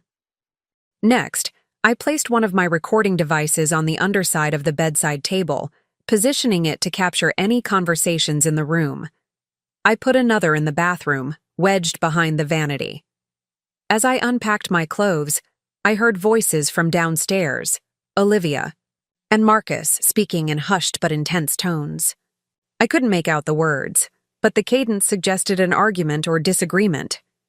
Curious, I silently approached the staircase, positioning myself where I could hear without being seen. "Not what we agreed," Marcus was saying, his voice tight with tension. "You said it would look natural. This is something else entirely." "Lower your voice," Olivia hissed. "It will look natural. The dosage is calculated precisely." "Calculated by who? That guy you met at the bar? We don't even know if he's actually a pharmacist." "He knows what he's doing," Olivia insisted. "The pills will make her drowsy, disoriented. She'll go to the bathroom in the night, slip, and that's it. Clean, simple, untraceable." "And if it doesn't work? If she doesn't take the pills? Or if she doesn't fall?" There was a pause, then Olivia's voice, colder than I had ever heard it. "Then we move to Plan B, the hiking trail tomorrow. One push. Near the cliff edge and it's over. Either way, it happens this weekend." "Jesus, Liv!" Marcus's voice was shaking. "This is your grandmother we're talking about." "This is $1.2 million we're talking about," Olivia corrected him sharply. "Plus the house, the investments, everything. Are you in or out?" Another pause, longer this time. Then, defeated. "I'm in. But I don't like it." "You don't have to like it. You just have to not interfere." I retreated silently to my room, my heart pounding. The conversation had confirmed my worst fears while revealing new, disturbing details. Olivia wasn't working alone. Marcus was at least aware of the plan, if reluctantly complicit. And she had a backup strategy if the bathroom accident failed. Most chillingly, she had consulted someone with pharmacological knowledge, obtaining drugs specifically designed to impair my coordination and awareness. This wasn't just opportunistic exploitation of an elderly relative's vulnerability. This was premeditated murder, planned with clinical precision. I checked my phone, confirming that my earlier text to Detective Morgan had gone through. The police were in position, monitoring the cottage from a distance. I was wearing multiple recording devices, and the conversation I had just overheard was almost certainly captured by at least one of them. I had what I needed. I could signal the police now, have them raid the cottage, arrest Olivia and Marcus, on the spot. The evidence was compelling. The drugged pills, the recorded conversation discussing murder plans, the insurance policy. It might be enough for a conviction. But something held me back. Perhaps it was the paralegal in me, wanting an airtight case. Perhaps it was the grandmother, still struggling to reconcile the child I had raised with the monster she had become. Or perhaps it was simply that I needed to look Olivia in the eyes when she realized her plan had failed, when she understood that I had been a step ahead of her all along. Whatever the reason, I decided to wait. To continue the charade for a few more hours to gather more evidence, to force a more explicit confession. It was a risk, but a calculated one. The police were nearby.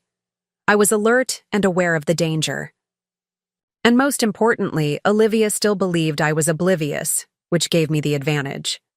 I took a deep breath, composed my expression into one of mild contentment, and descended the stairs to join my would-be murderers for lunch. Lunch was a masterclass in deception, not Olivia's, but my own.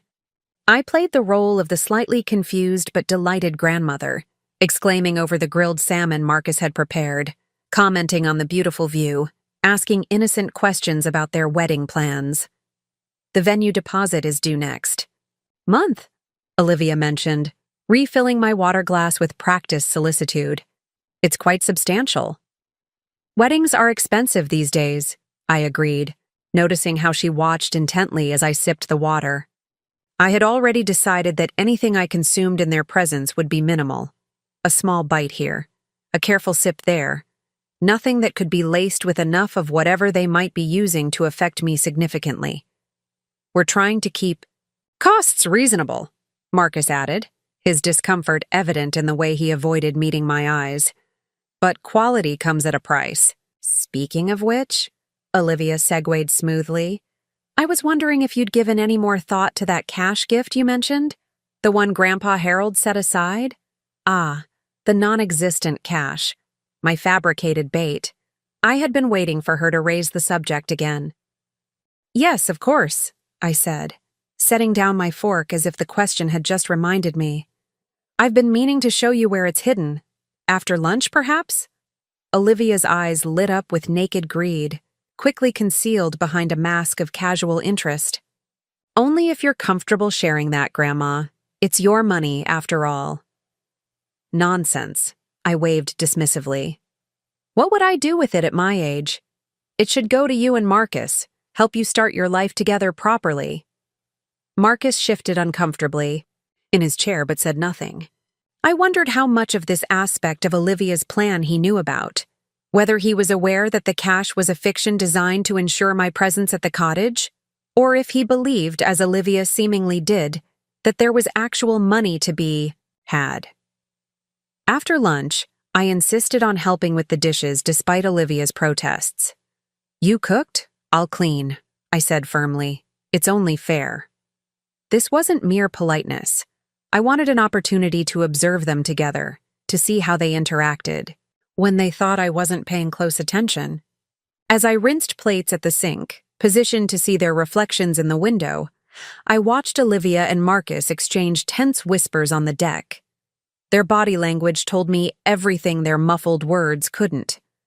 Marcus was agitated, repeatedly, running his hand through his hair, a nervous habit I'd noticed before.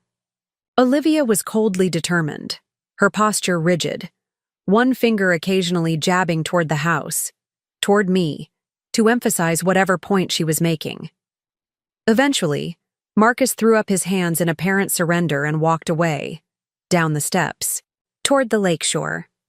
Olivia watched him go, her expression a mixture of irritation and calculation, before composing her features and returning inside. Marcus is setting up the paddle boat for tomorrow, she explained with a practiced smile.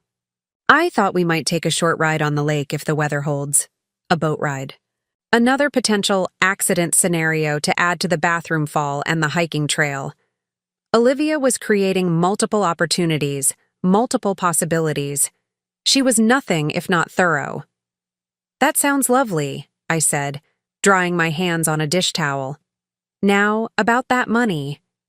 Her attention immediately snapped into sharp focus, her earlier irritation with Marcus forgotten. Yes, you mentioned you'd show me where it's hidden? I nodded, lowering my voice conspiratorially. It's not here, of course. It's back at the house. But I can tell you exactly where to find it. A flash of disappointment crossed her face, quickly replaced by eager interest. Where? Is it somewhere I would know? It's in the attic, I said, inventing details on the spot. Behind the false wall Harold installed when we renovated. You wouldn't have noticed it unless you knew what to look for. False wall? Olivia repeated, hanging on my every word. I nodded solemnly. Harold was always concerned about security.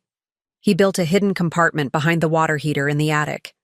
The cash is in a metal box inside. $90,000, just as I told you. Olivia's pupils dilated slightly at the amount, her breathing quickening. I could almost see her recalculating her plans, adding this unexpected windfall to the insurance money and inheritance she anticipated. That's incredible, Grandma. I had no idea. Few people did, I said with a small smile. That was the point. Throughout the afternoon, I continued to build my own strategic plan while appearing to fall right into Olivia's. When she suggested a walk down to the lake to enjoy the fresh air, I agreed enthusiastically, knowing she was likely scouting locations for tomorrow's hiking accident. When she pointed out particularly scenic spots along the water's edge, all featuring steep drops or slippery rocks, I expressed appropriate admiration while mentally noting each location as a potential crime scene. The trail up to the overlook is beautiful, she mentioned, gesturing toward a narrow path that wound up the hillside behind the cottage. The view of the lake from up there is spectacular. We should hike up tomorrow morning. I'd like that, I said, though we both knew that if her primary plan succeeded, I wouldn't live to see the morning. By late afternoon, I had mapped out the cottage and surrounding area in my mind, identifying all the locations Olivia had subtly highlighted as potential accident sites. I had also constructed a detailed timeline of how I expected the evening to unfold, based on the conversations I'd overheard, and Olivia's increasingly transparent attempts to ensure I would be appropriately positioned for her plan. The strategy crystallized as I watched Olivia prepare dinner, ostentatiously checking that the path from my bedroom to the bathroom was clear of any obstacles. "We wouldn't want you tripping in the dark if you need to get up during the night," she explained, her concern so convincing it would have been persuasive if I hadn't known better. My plan was simple, but, I believed, effective. I would pretend to take the drugged sleeping pills before bed, then feign the expected symptoms: drowsiness, disorientation, impaired coordination. I would create an opportunity for Olivia to implement her bathroom accident scenario, but with a crucial difference. I would be fully alert and prepared to confront her at the critical moment. The recording devices were in place. The police were nearby, monitoring the situation. All the evidence I had gathered was securely backed up and would be automatically sent to multiple recipients if I didn't check in by morning. But there was one additional element I needed to implement, a safeguard I hadn't shared with Detective Morgan or Barbara, something that would ensure Olivia couldn't simply deny everything when confronted. I needed her to believe she had succeeded, if only briefly. I needed her to reveal her true self in the moment of apparent victory. During a brief period alone in my room before dinner, I sent a carefully worded text to Detective Morgan, updating her on what I had learned and outlining my revised plan for the evening. Her response was immediate and emphatic. "Too risky. We should move in now." I understood her concern, but I also knew that a premature intervention might not provide the definitive evidence we needed. I texted back, "Trust me, I can handle this. Be ready at my signal, not before." After a moment's hesitation, she replied simply, "Be careful. Signal at first sign of danger." With dinner approaching, I made my final preparations. I switched on all recording devices, confirming they were functioning properly. I positioned the emergency signal device within easy reach in my cardigan pocket. I reviewed the layout of the cottage one more time, mentally rehearsing how I would respond to various scenarios. As I prepared to go downstairs, I paused before the bedroom mirror, studying my reflection. The woman looking back at me was not the trusting grandmother who had spent decades making excuses for Olivia's behavior. She was someone stronger, clearer-eyed, determined to face the truth no matter how painful. "You can do this," I told my reflection quietly. "For yourself. For justice. For the girl she might have been." Then I straightened my shoulders, arranged my features into an expression of mild contentment, and went down to dinner with the granddaughter who planned to kill me before morning. Dinner was a performance worthy of professional actors, all three of us playing our assigned roles with convincing precision. Marcus served roasted chicken with vegetables, a hearty, homey meal designed to create an atmosphere of comfortable normality. Olivia poured wine, insisting I have just a small glass. "To help you sleep," I accepted, but managed to consume only a few token sips when she wasn't watching. The conversation remained superficially pleasant, touching on neighborhood gossip, upcoming holidays, and innocuous memories of past family gatherings. Yet, beneath this veneer of normalcy, currents of tension flowed. Marcus avoided extended eye contact, focusing intently on his food. Olivia maintained her solicitous granddaughter act, but I caught the occasional glance between her and Marcus, quick, loaded exchanges that confirmed their shared secret. "Remember that Christmas when Grandpa Harold dressed as Santa?" Olivia asked, her voice warm with false nostalgia. "You were so surprised when he came down the chimney." I smiled at the fabricated memory. Harold had never once dressed as Santa, and our house didn't even have a functional chimney. It was a small but telling slip, Olivia creating a shared history that had never existed, perhaps to ease her own conscience about what she planned to do. Yes, I lied in return. Harold always did love Christmas. That much at least was true. My husband had delighted in the holidays, particularly after Olivia came to live with us. I wondered briefly what he would think of her now, of what she had become. The thought brought a genuine sadness that I didn't need to hide. As the meal progressed, I began a subtle performance of my own. I allowed my hand to tremble slightly when lifting my water glass. I paused occasionally mid-sentence, as if losing my train of thought. I rubbed my temples once or twice, suggesting the onset of a headache. Olivia noticed immediately, her attention sharpening. "Are you feeling all right, Grandma? You look tired." "Just a little headache," I admitted. "Nothing serious." "You should take something for that," she suggested promptly. "I have some pain relievers upstairs." "I brought my own medications," I said. "But thank you, dear." After dinner, Marcus built a fire in the stone fireplace while Olivia prepared coffee and dessert, a rich chocolate cake that I complimented but barely tasted. We sat in the living room, the flames casting dancing shadows across the wood-paneled walls, creating an atmosphere that would have been cozy under different circumstances. "This reminds me of those camping trips we used to take," I said, deliberately introducing another false memory. "Remember roasting marshmallows by the lake? We had never gone camping together, not once." Olivia had always refused, claiming she hated insects and sleeping outdoors. But she nodded enthusiastically, building on the fictional reminiscence. "Those were the best trips," she agreed. "You taught me how to fish on one of those vacations." Marcus glanced between us, a slight frown creasing his forehead. Perhaps he knew enough about Olivia's actual childhood to recognize the fabrication, or perhaps he was simply uncomfortable with the web of lies surrounding the evening.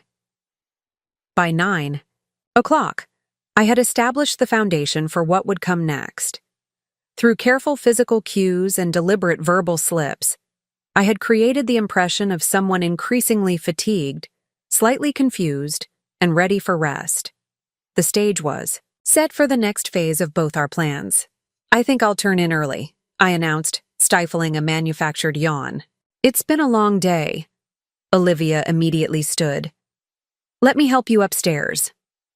"I can manage," I assured her, but allowed her to take my arm as we ascended the narrow staircase. Her grip was firm, supportive, and perfectly positioned to control my movement if necessary. I noted how she carefully assessed each step, perhaps already imagining how my accident would occur. In my bedroom, Olivia hovered as I retrieved my toiletry bag. "Do you need anything before bed? Water? Tea?" "Just water, please," I said, watching as she filled a glass from the bathroom tap. She set it on the bedside table, next to the lamp. "Don't forget your medications," she reminded me, her voice gentle, but insistent. I nodded, opening my pill organizer and pretending to remove several tablets. "I'll take them right after I change." Olivia's eyes flicked to the bedside drawer where the doctored sleeping pills waited. "I noticed you seem to be having trouble sleeping lately. I put some over-the-counter sleep aids in the drawer there, if you need them." "How thoughtful," I murmured. "I might try one." She lingered, clearly reluctant to leave until she saw me take the pills. I needed her gone, if only briefly, to prepare for what came next. "Could you check if I left my reading glasses downstairs?" I asked. "I thought they were in my purse, but I can't seem to find them." "Of course," she agreed, heading for the door. "I'll be right back." The moment she left, I moved quickly and purposefully. I removed the doctored pills from the drawer, replaced them with identical-looking but harmless vitamins from my toiletry bag, then returned the bottle to its original position. I checked the recording devices one final time, confirming they were still functioning. I positioned the emergency signal in my pocket, where I could access it instantly if needed. Most importantly, I sent a brief text to Detective Morgan. Proceeding. As planned. Expect developments within 2-3 hours. Her response was immediate. Officers in position. Signal at first sign of trouble. I had just slipped my phone under the pillow when Olivia returned, my reading glasses in hand. Found them on the coffee table, she said. Thank you, dear. I accepted the glasses, setting them beside the water glass. Olivia gestured to the bedside drawer. Don't forget those sleep aids if you need them.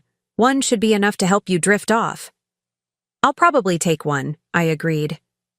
Now you should get some rest yourself. We have that hike planned for tomorrow. She nodded, then surprised me by leaning down to kiss my cheek, a gesture so reminiscent of the little girl she had once been that it sent a sharp pang through my heart. Good night, Grandma. Sleep well. Good night, Olivia. After she left, I changed into night clothes, performed my usual bedtime routine, and turned off the main light, leaving only the bedside lamp illuminating the room. Then I waited, sitting on the edge of the bed, fully alert despite my apparent preparations for sleep. I knew Olivia wouldn't make her move immediately. She would wait until she believed the drugged pills had taken effect, until the house was quiet and still. This gave me time for final mental preparations, reviewing what I knew, what I suspected, and how I would respond when the moment came. Through the floor, I could hear muffled voices, Olivia and Marcus speaking in the living room below.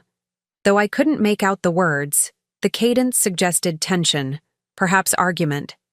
After about 20 minutes, the voices fell silent, replaced by the soft sounds of movement, footsteps, the opening and closing of doors.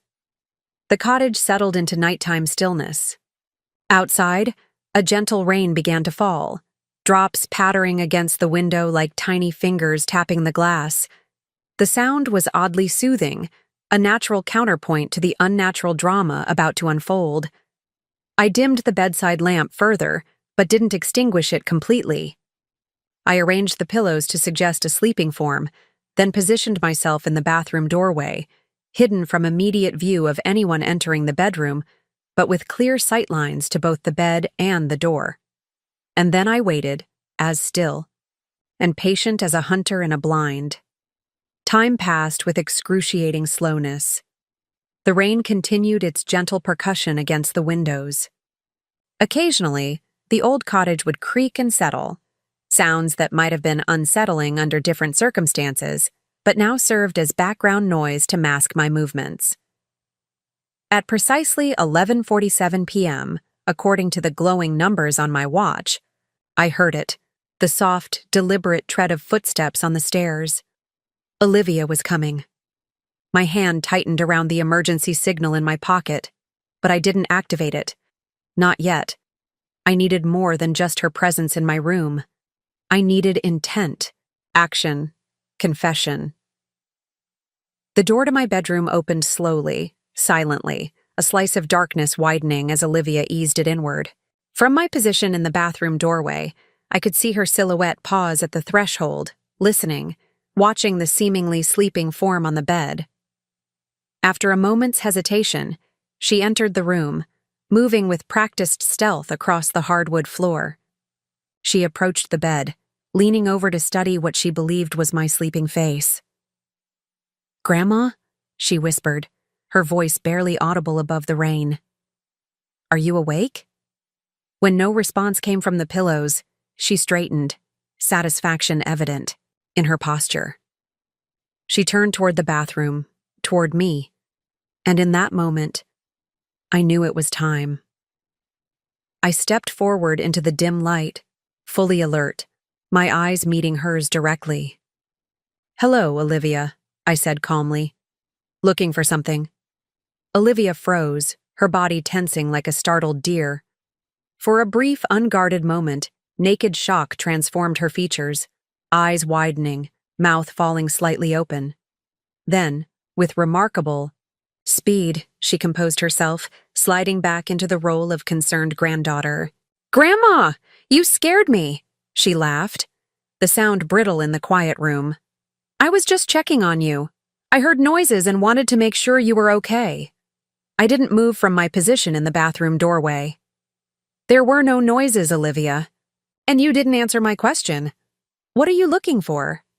Her eyes darted around the room, perhaps searching for signs that I had contacted anyone, that I wasn't alone in my suspicions. Finding nothing obvious, she doubled down on her performance. I don't know what you mean. It's after midnight. I was worried when I heard movement. The sleeping pill should have... She caught herself, but not quickly enough. Should have what?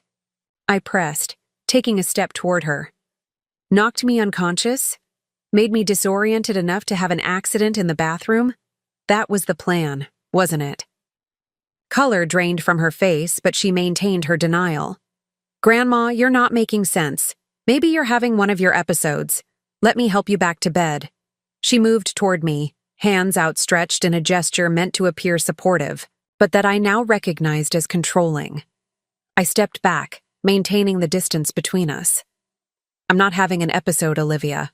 I'm perfectly lucid. In fact, I haven't been this clear-headed in months. Not since you started poisoning my water. That stopped her. Her hands dropped to her sides, her expression flickering between continued pretense and the first hints of calculation. She was reassessing, trying to determine how much I knew, how much I could prove. Poisoning? She repeated, infusing her voice with hurt confusion. That's a terrible thing to say. Why would I ever do something like that? For the money, I said simply. The life insurance policy you took out on me 4 months ago. The inheritance you'd receive. The house you've been so interested in having me sign over. She flinched just slightly at the mention of the insurance policy. A tell. But she wasn't ready to abandon the act entirely. Insurance policy? I don't know what you're talking about. Her eyes narrowed slightly. Grandma, I'm really worried about you. You've been forgetting things, imagining things. Dr. Wilson mentioned the possibility of dementia. Dr. Wilson confirmed I've been systematically poisoned with ethylene glycol. I interrupted, my voice steady. Antifreeze, Olivia. Added to my water, my tea, gradually over months. Designed to damage my kidneys and create symptoms that might be mistaken for cognitive decline. Her expression hardened, the pretense of concern falling away by degrees. You can't prove that. I have the lab results, I replied calmly. From multiple water samples you served me. I have the altered medications you replaced in my pill organizer. And I gestured to the room around us. I have recordings of you and Marcus discussing your plans to stage my accident here this weekend. Something shifted in her eyes then. A coldness. A calculation that reminded me of a predator reassessing its approach. No one would believe you, she said, her voice dropping to a near whisper. A confused old woman with possible dementia making wild accusations against her devoted granddaughter? Who raised her when her mother abandoned her? Who has been caring for her as she ages? She smiled thinly. It would sound like paranoid delusions. Perhaps, I acknowledged, if it were just my word against yours, but it isn't. I reached slowly into my pocket and withdrew my phone, holding it where she could see the screen. The recording app was active, documenting every word of our current conversation. This is just one of several devices recording tonight's events, I informed her. The others are hidden throughout this room and the cottage. They've captured everything. Your conversations with Marcus about the drugged sleeping pills, your plans for the hiking accident tomorrow if the bathroom scenario failed, everything! Olivia stared at the phone, her face a battleground of emotions, shock, fury, fear, calculation, before settling into something harder, colder. Give me that, she demanded, lunging forward to grab the phone. I stepped back quickly, maintaining my distance. It wouldn't matter if you took it. The recordings are automatically uploaded to secure cloud storage. And the police already have copies of everything I've gathered so far. Police? For the first time, real alarm broke through her composure. They're nearby, monitoring the situation, I confirmed. Detective Morgan has been quite helpful in building the case against you. Olivia's eyes darted to the windows, as if expecting to see police lights outside. Finding nothing, she seemed to make a decision. Her posture shifted subtly from defensive to aggressive. "You're bluffing," she said, her voice low and dangerous. "There are no police. There never were. You're alone here, just like you've always been alone. That's why it was so easy." The naked contempt in her voice was startling in its intensity. This was Olivia with the mask completely removed, the true face beneath the years of performance. "What? Was easy?" I asked, though I already knew the answer. "Manipulating you," she said with casual cruelty. "Making you believe I cared. That anyone cared. You were so desperate for love, so pathetically grateful for any crumb of affection. It made you blind. Stupid." Each word struck like a physical blow, but I kept my expression neutral.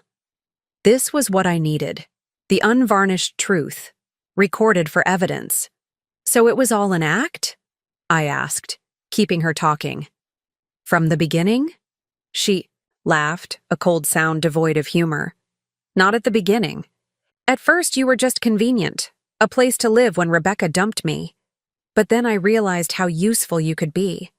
How your desperation to be loved made you an endless resource to be tapped. And Harold? Did you manipulate him too?"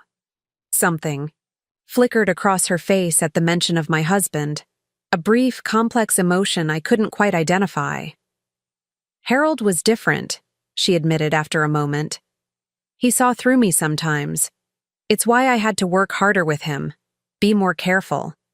I nodded, pieces falling into place. Harold's occasional concerns about Olivia's behavior, his gentle suggestions that she might need more structured guidance, observations I had dismissed as overly strict. "When did you decide to kill me?" I asked directly. The bluntness of the question seemed to please her, as if she appreciated finally dropping all pretense. "After Marcus and I found the cottage," she said, gesturing vaguely toward the window, toward the lake beyond. "We wanted to renovate, make it really spectacular, the kind of place that makes a statement. But contractors are expensive, and quality materials even more so." She shrugged, as if discussing nothing more significant than a shopping list. "We needed money. A lot of it. Your money. So you took out the life insurance policy." She nodded. "It wasn't hard. Your signature is simple to forge, and the agent barely glanced at the paperwork. Old people die all the time. No one questions it. Too closely. And the antifreeze? That was elegant, don't you think?" A note of pride entered her voice.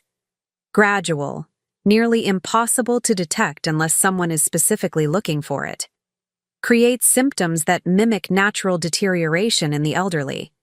I've been researching it for nearly a year. The casual way she discussed her methodical attempts to murder me was chilling. This wasn't a crime of passion or desperation. It was calculated, researched, planned with the same attention to detail one might bring to a business venture or home renovation. "You could have just waited," I pointed out. "I'm 74. You would have inherited eventually." Olivia rolled, her eyes, impatient with what she clearly considered a naive suggestion. "Eventually isn't good enough. Marcus and I have plans, a lifestyle to maintain. The cottage renovations couldn't wait. The wedding venue needed deposits. Why should we put our lives on hold for years when there was a simpler solution?" "Killing me. Accelerating the inevitable," she corrected, as if the euphemism somehow mitigated the horror of what she had planned.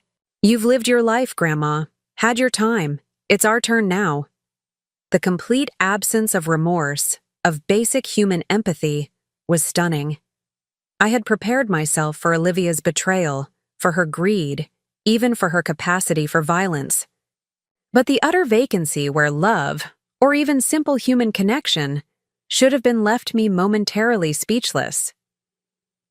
In that silence, Olivia seemed to recalculate her position. Her eyes narrowed thoughtfully as she glanced from me to the door and back again. "It doesn't matter what you've recorded," she said finally. "You're not leaving this cottage alive. And without you to testify, any recordings will be circumstantial at best. They can be explained away. Dark humor, misunderstood conversations, hypothetical scenarios discussed after too much wine." She took a step toward me, her intention clear in the sudden tension of her body. "No one will question an elderly woman having an accident in a lakeside cottage, especially one with documented cognitive issues and a history of unsteadiness." I held my ground, watching her advance with a calmness that seemed to unnerve her slightly. "You seem very confident for someone who's just confessed to attempted murder on multiple recordings," I observed. "Because I know something you don't," she replied, a cold smile spreading across her face. "Marcus isn't the only one here with me tonight. My friend, the one who helped with the medications, he's downstairs right now. And unlike Marcus, he has no qualms about getting his hands dirty." As if on cue, I heard heavy footsteps on the stairs, deliberate, unhurried, the tread of someone who felt no need to conceal their presence. Olivia's smile widened, triumphant. "You shouldn't have tried to outsmart me, Grandma. You're simply not equipped for it." I maintained eye contact with her, my expression unchanged even as my hand moved to my pocket, to the emergency signal device. "That's where you're wrong, Olivia," I said quietly. "I've been outsmarting you from the beginning." I pressed the button 3 times in rapid succession, and the world erupted into motion. The cottage exploded into activity. Floodlights suddenly illuminated the windows from outside, bathing the room in harsh white light. The front door crashed, opened downstairs, followed by the unmistakable sound of multiple footsteps and authoritative voices shouting, "Police! Don't move!" Olivia's triumphant expression collapsed into shock, then fear. "What?" "As I said," I told her calmly, "the police have been monitoring us. Detective Morgan and her team have heard every word of your confession." A cry of surprise echoed from downstairs, followed by the clatter of something or someone falling. Male voices raised in protest, commands being issued by the officers. Olivia's eyes darted around the room like a trapped animal's, searching for escape. Finding none, she turned back to me, her features contorting with fury. "You planned this," she hissed, taking a step toward me. "You set me up." I revealed the truth. I corrected her. "You did the rest yourself." For a moment, I thought she might lunge at me despite the chaos unfolding below us. Her hands had curled into claws, her body coiled with potential violence. I tightened my grip on the emergency signal, ready to press it again if necessary. But before Olivia could act, heavy footsteps pounded up the stairs. Detective Morgan appeared in the doorway, weapon drawn, flanked by 2 uniformed officers. "Elaine Garcia?" she called, her eyes quickly assessing the situation. "I'm fine," I assured her, relief washing through me at the sight of her professional, composed presence. My granddaughter was just explaining her murder plans in considerable detail. Olivia's fury transformed instantly into wounded innocence. "That's absurd," she protested, her voice trembling with manufactured emotion. "Grandma is confused. She's been having episodes, delusions. Her doctor can confirm it." Detective Morgan's expression remained impassive. "Ms. Dawson, we've been monitoring this cottage for hours. We have audio recordings of your entire conversation, as well as your earlier discussions with Mr. Hargrove about drugging your grandmother." "That's not," Olivia began, but the detective cut her off.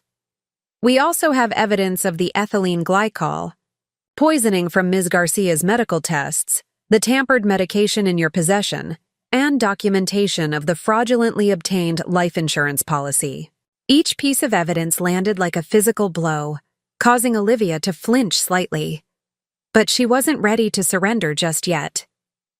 "This is all a misunderstanding," she insisted, her tone shifting to something softer, more reasonable. "Grandma, has been struggling with paranoia. We've been trying to help her, but she twists everything. Ask Marcus. He'll explain. Mr. Hargrove is currently being questioned downstairs, Detective Morgan informed her. As is your associate, Mr. Lawrence, who has an outstanding warrant for pharmaceutical theft in 2 counties. At the mention of her accomplice, something in Olivia's composure finally cracked. Her shoulders slumped slightly, the first sign of defeat. Olivia Dawson, Detective Morgan continued. You're under arrest for attempted murder, conspiracy to commit murder, fraud, and elder abuse. You have the right to remain silent. Anything you say can and will be used against you in a court of law. You have the right to an attorney. As the detective recited the Miranda rights, one of the uniformed officers moved forward with handcuffs. Olivia's gaze locked with mine as her hands were secured behind her back.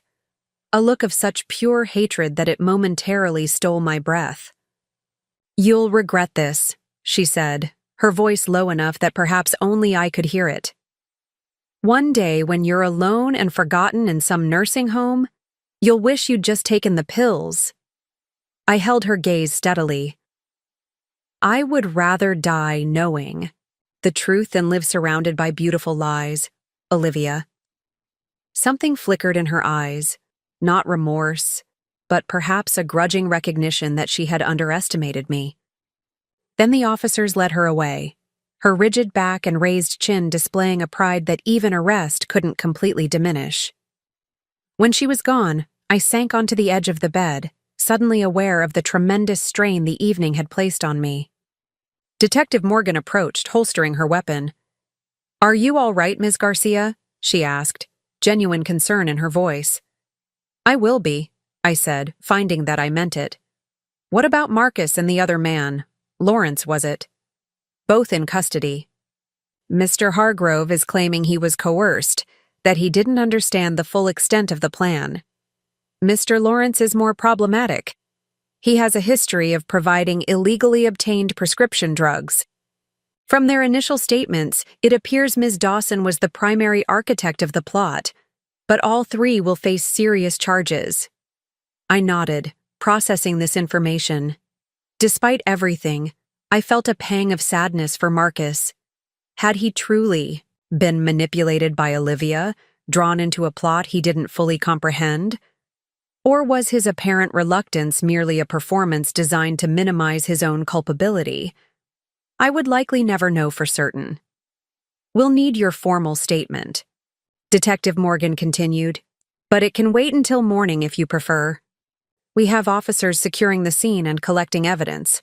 A female officer can stay with you if you'd like company. I think I'd prefer to be alone, actually, I said, somewhat surprised to discover this was true. After months of fear and vigilance, the sudden safety was almost disorienting. Though I wouldn't mind a ride home if that's possible. Of course. I can arrange for an officer to drive you back to town whenever you're ready. I glanced around the room, at the rumpled bed where I was supposed to have been drugged into vulnerability, at the bathroom where my accident would have occurred, at the windows beyond which the lake gleamed in the police floodlights, this place that had been intended as the setting for my death. I'm ready now, I decided. There's nothing for me here. While the detective made arrangements, I gathered my belongings, carefully retrieving all the recording devices I had placed throughout the room. The evidence they contained would be crucial in the coming legal proceedings, though Olivia's explicit confession had provided more than enough for an immediate arrest. Downstairs, the cottage had been transformed into an active crime scene. Evidence markers dotted the kitchen counter where my drugged water had been prepared. Officers photographed the pill bottle from my bedside table. In the living room, a man I didn't recognize, presumably Lawrence, sat handcuffed and scowling beside 2 uniformed officers. Marcus was nowhere to be seen, already transported to the station, I assumed. I felt a curious absence of emotion regarding him, neither anger nor pity, just a hollow acknowledgement of his role in what had nearly happened to me. As I was escorted to a waiting police car, I paused on the porch, turning to look back at the cottage. In another reality, the one Olivia had planned, my body would have been discovered here tomorrow, a tragic accident that would have surprised no one given my supposed cognitive decline. Instead, I was walking away alive, clear-headed, and with the truth finally exposed. The irony wasn't lost on me. In trying to hasten my death, Olivia had instead hastened her own downfall. The drive back to town was largely silent. The young officer assigned to transport me made a few attempts at conversation, but seemed to understand. When I responded with only brief replies that I preferred quiet. The events of the evening, of the past months really, were still settling within me, pieces of a painful puzzle finally arranged into a complete, if disturbing, picture. By the time we reached my house, dawn was breaking, pale light creeping across the eastern sky. The officer insisted on checking the property before allowing me to enter, a precaution I appreciated, even though I knew there was no longer any immediate threat. "All clear, ma'am," he reported after a thorough inspection. Detective Morgan asked, "Me to remind you that an officer will be stationed outside for the next 48 hours, just as a precaution. And she'll be by later today to take your formal statement." I thanked him, then watched from the porch as he returned to his patrol car, parking it at the curb with a clear view of my front door. The neighborhood was just beginning to stir. Lights coming on in windows, the occasional car backing out of a driveway as early commuters began their day. Normal life continuing, utterly unaware of how completely my world had been upended overnight. Inside, I moved through the house slowly, reacquainting myself with each room as if returning from a long journey rather than a single night away. In a sense, I supposed I was returning from a journey, one that had taken me through betrayal, danger, and ultimately to a truth I had spent years avoiding. In the kitchen, I set down my overnight bag and prepared a cup of tea, the first in months that I could drink without fear of what might be hidden in it. As the kettle boiled, I glanced at the refrigerator door, where photographs were held by magnets. Olivia's college graduation, her engagement announcement, holiday gatherings where we smiled side by side, the picture of familial contentment. Illusions, all of them. Carefully staged scenes in a performance that had stretched across decades. I removed each photo methodically, placing them in a neat stack on the counter. Later, I would decide what to do with them. Store them away, perhaps, or dispose of them entirely, but for now, it was enough to clear them from my sight, to begin the process of reclaiming my home from the shadows of deception that had filled it for so long. With my tea in hand, I settled into my favorite chair by the living room window, watching as the neighborhood continued to wake around me. The officer remained vigilant in his car at the curb, a tangible reminder that I was protected now, that the danger had passed. For the first time in months, perhaps years, I felt a curious sensation spreading through me. Not happiness exactly, it was too soon for that. But something adjacent to it, something with the potential to grow into contentment eventually. It took me a moment to identify the feeling correctly. Freedom. The days following Olivia's arrest passed in a blur of formal statements, evidence processing, and preliminary legal proceedings. Detective Morgan proved to be not just competent, but compassionate, shielding me from media inquiries and ensuring I was kept informed at every step.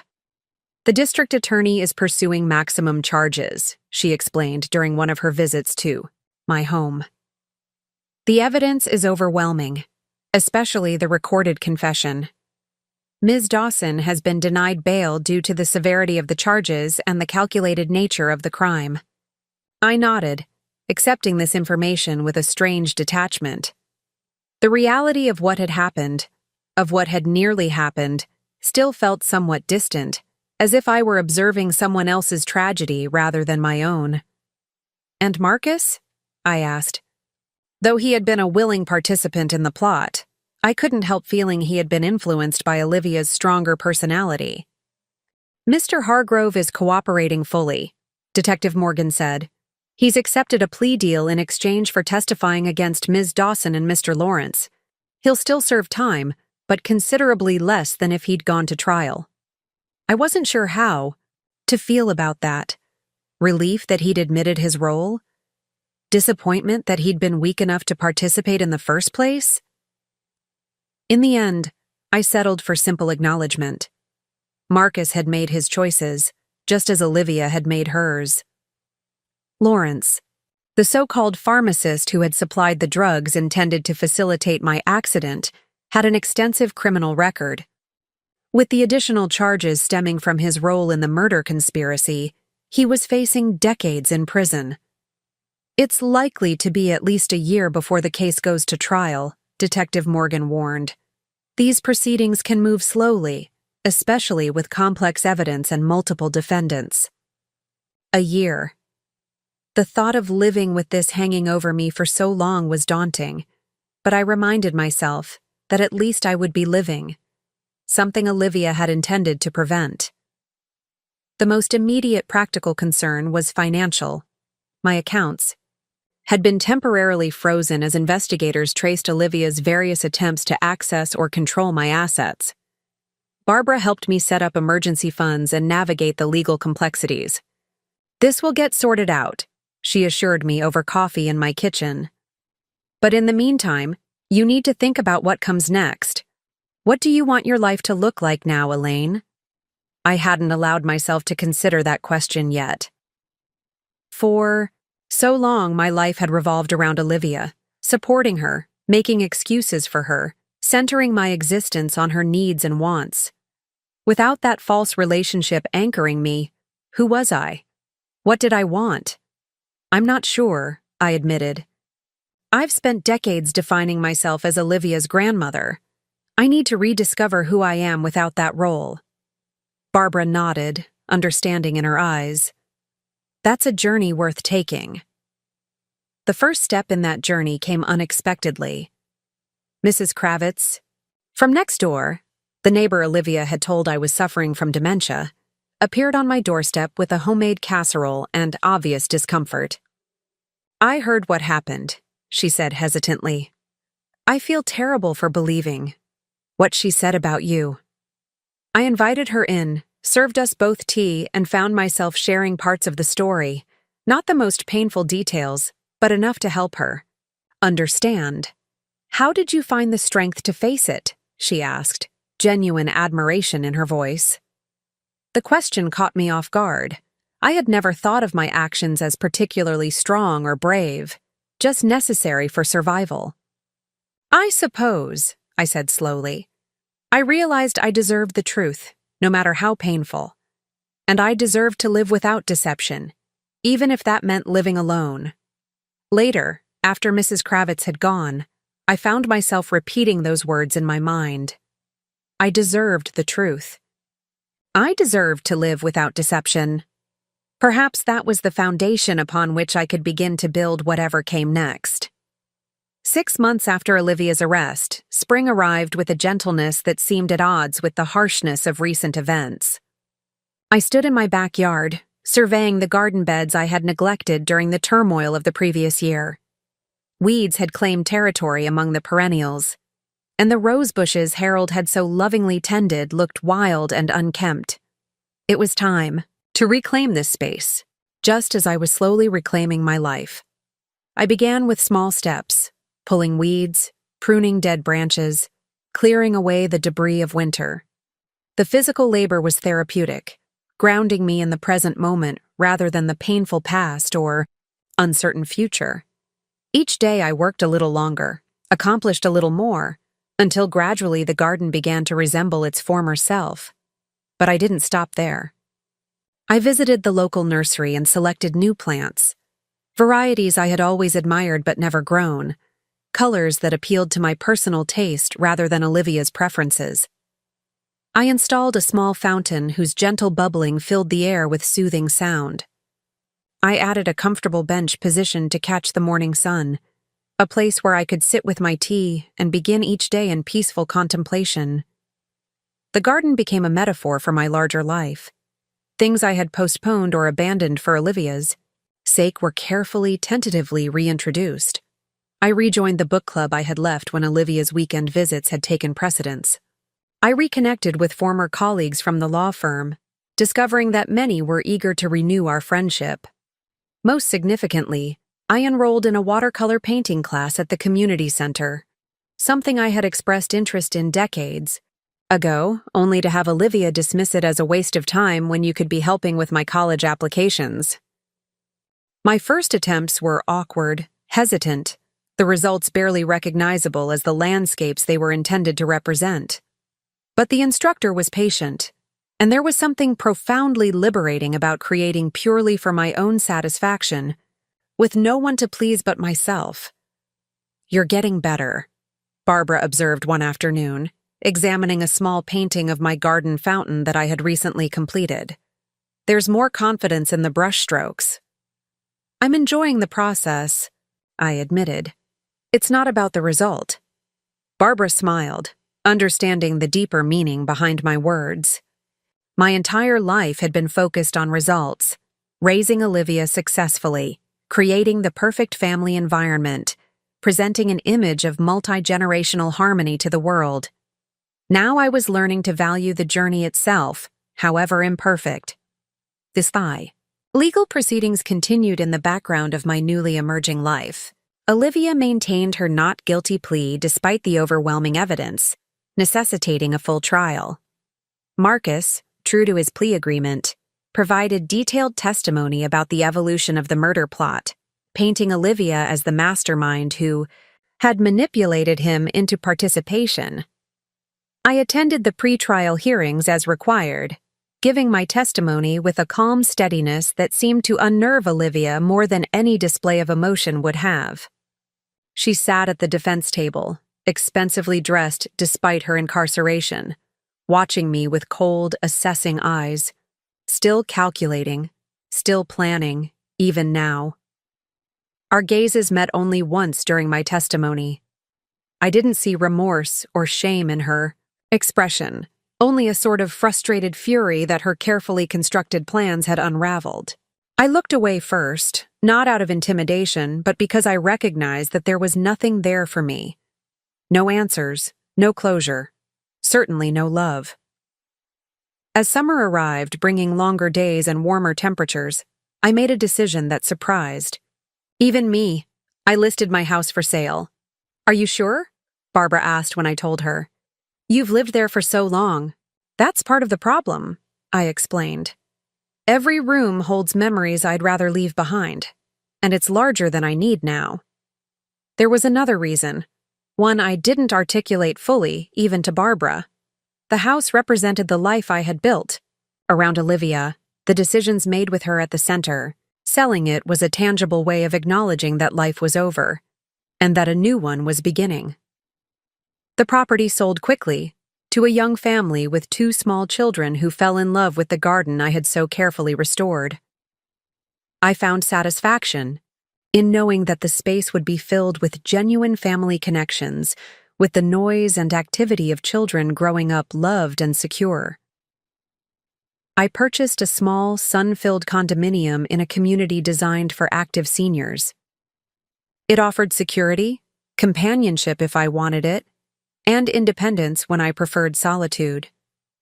Most importantly, it had no history, no shadows of betrayal lingering in its corners.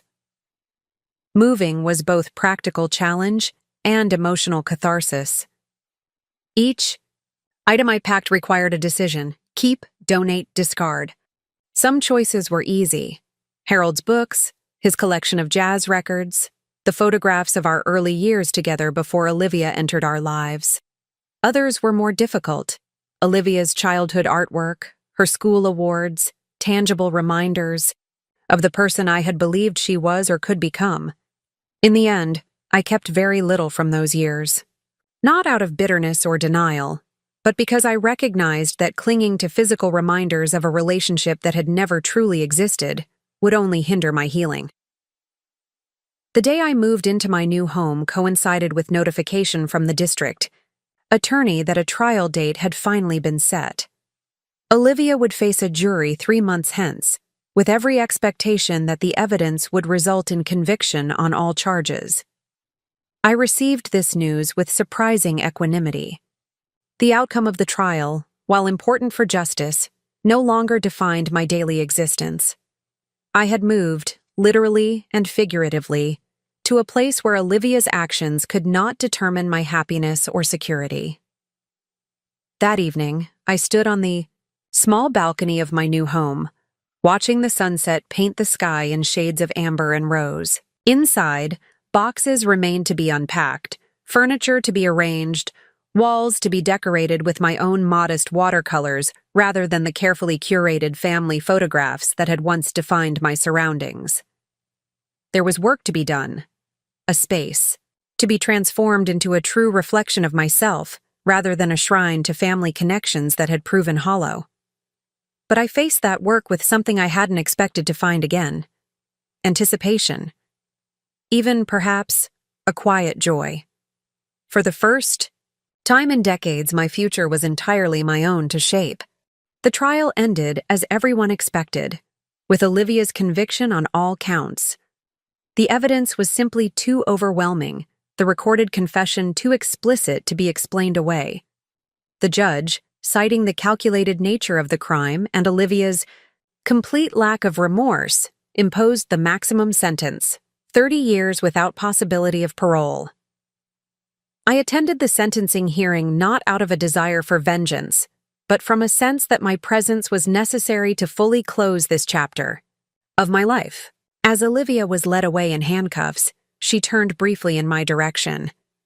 I expected hatred, perhaps a final threat or accusation.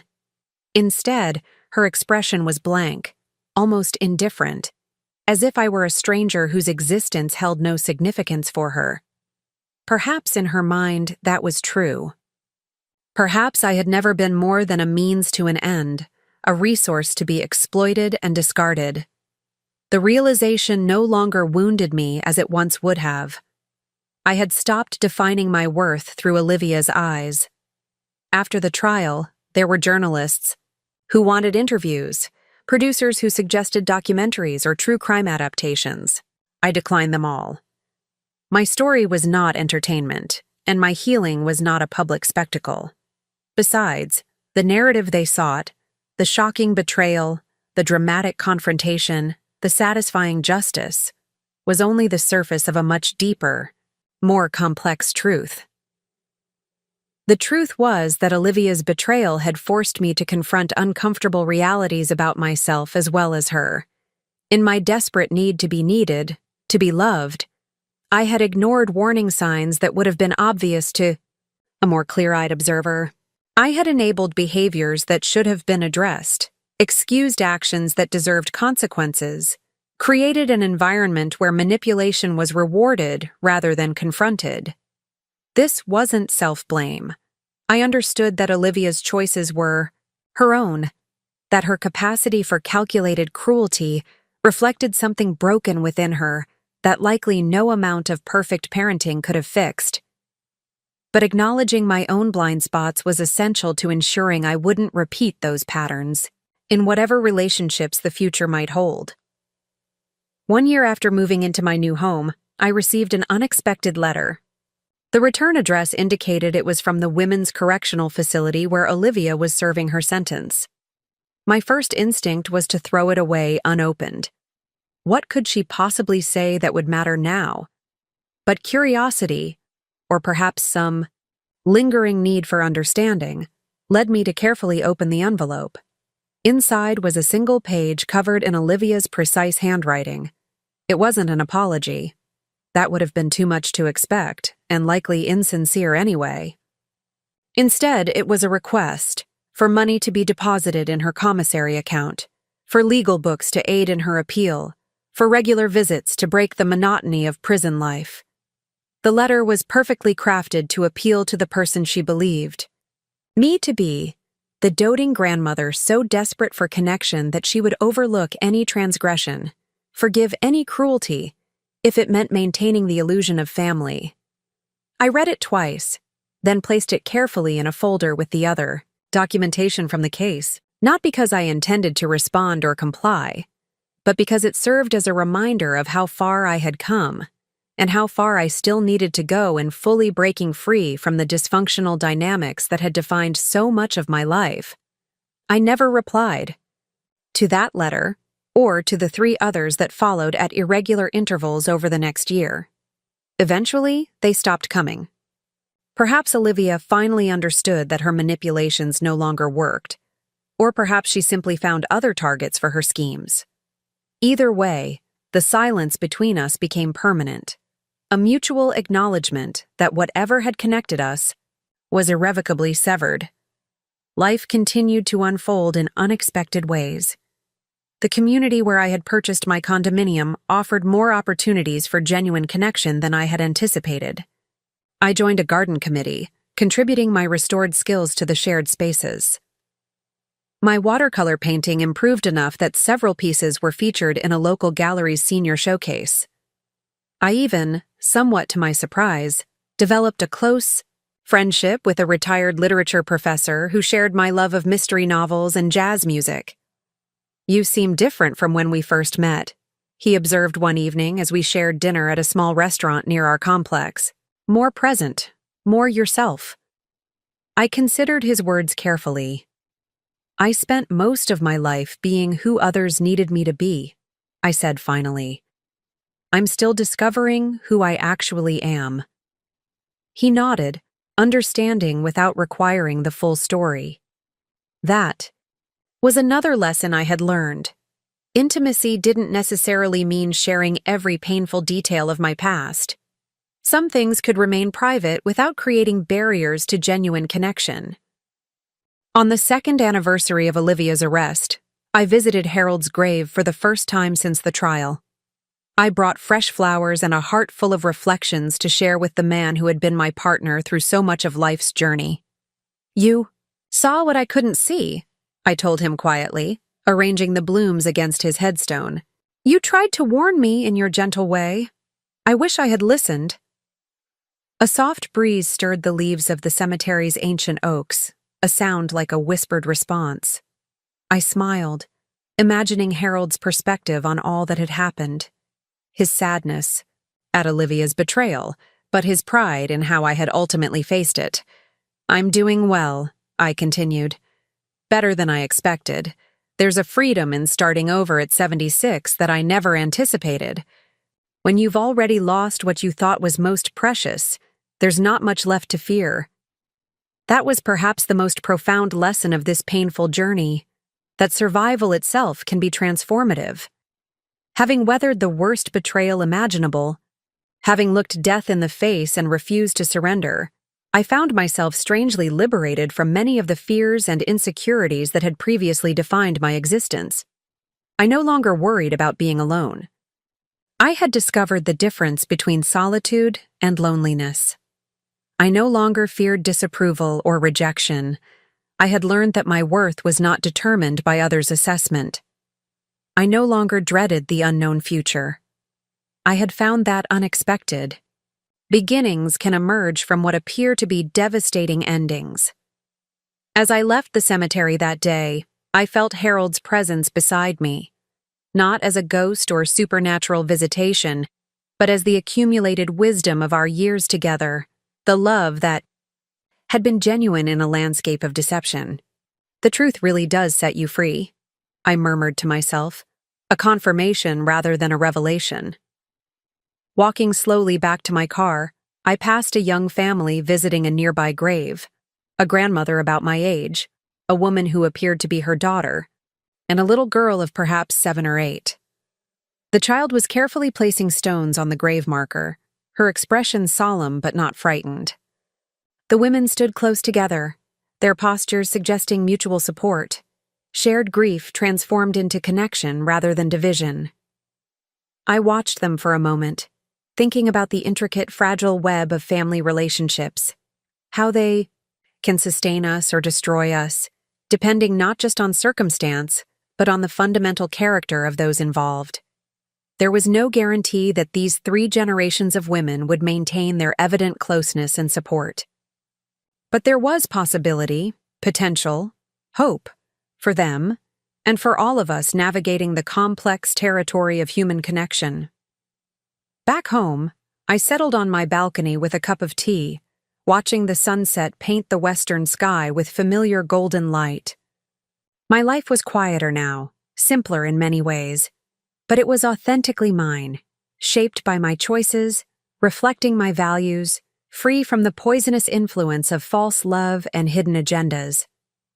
The teacup in my hands was one I had purchased recently, part of a small, elegant set that appealed to my personal taste. It contained nothing but the fragrant Earl Grey I had selected for myself. I drank deeply, savoring both the flavor and the knowledge that what appeared to be offered in love actually was. Sometimes the greatest gift we can give ourselves is the courage to see the truth, however painful. And sometimes the most profound act of self-love is walking away from those who cannot or will not love us as we deserve to be loved. My granddaughter had handed me water with poison. But in doing so, she had unwittingly offered something else as well. The opportunity to finally break free from illusion, to rebuild a life based on truth rather than wishful thinking. For that unexpected gift of clarity, I had found a measure of gratitude. The final, surprising chapter in a story I never expected to live, much less survive. Up next, you've got 2 more standout stories right on your screen. If this one hit the mark, you won't want to pass these up. Just click and check them out. And don't forget to subscribe and turn on the notification bell so you don't miss any upload from us.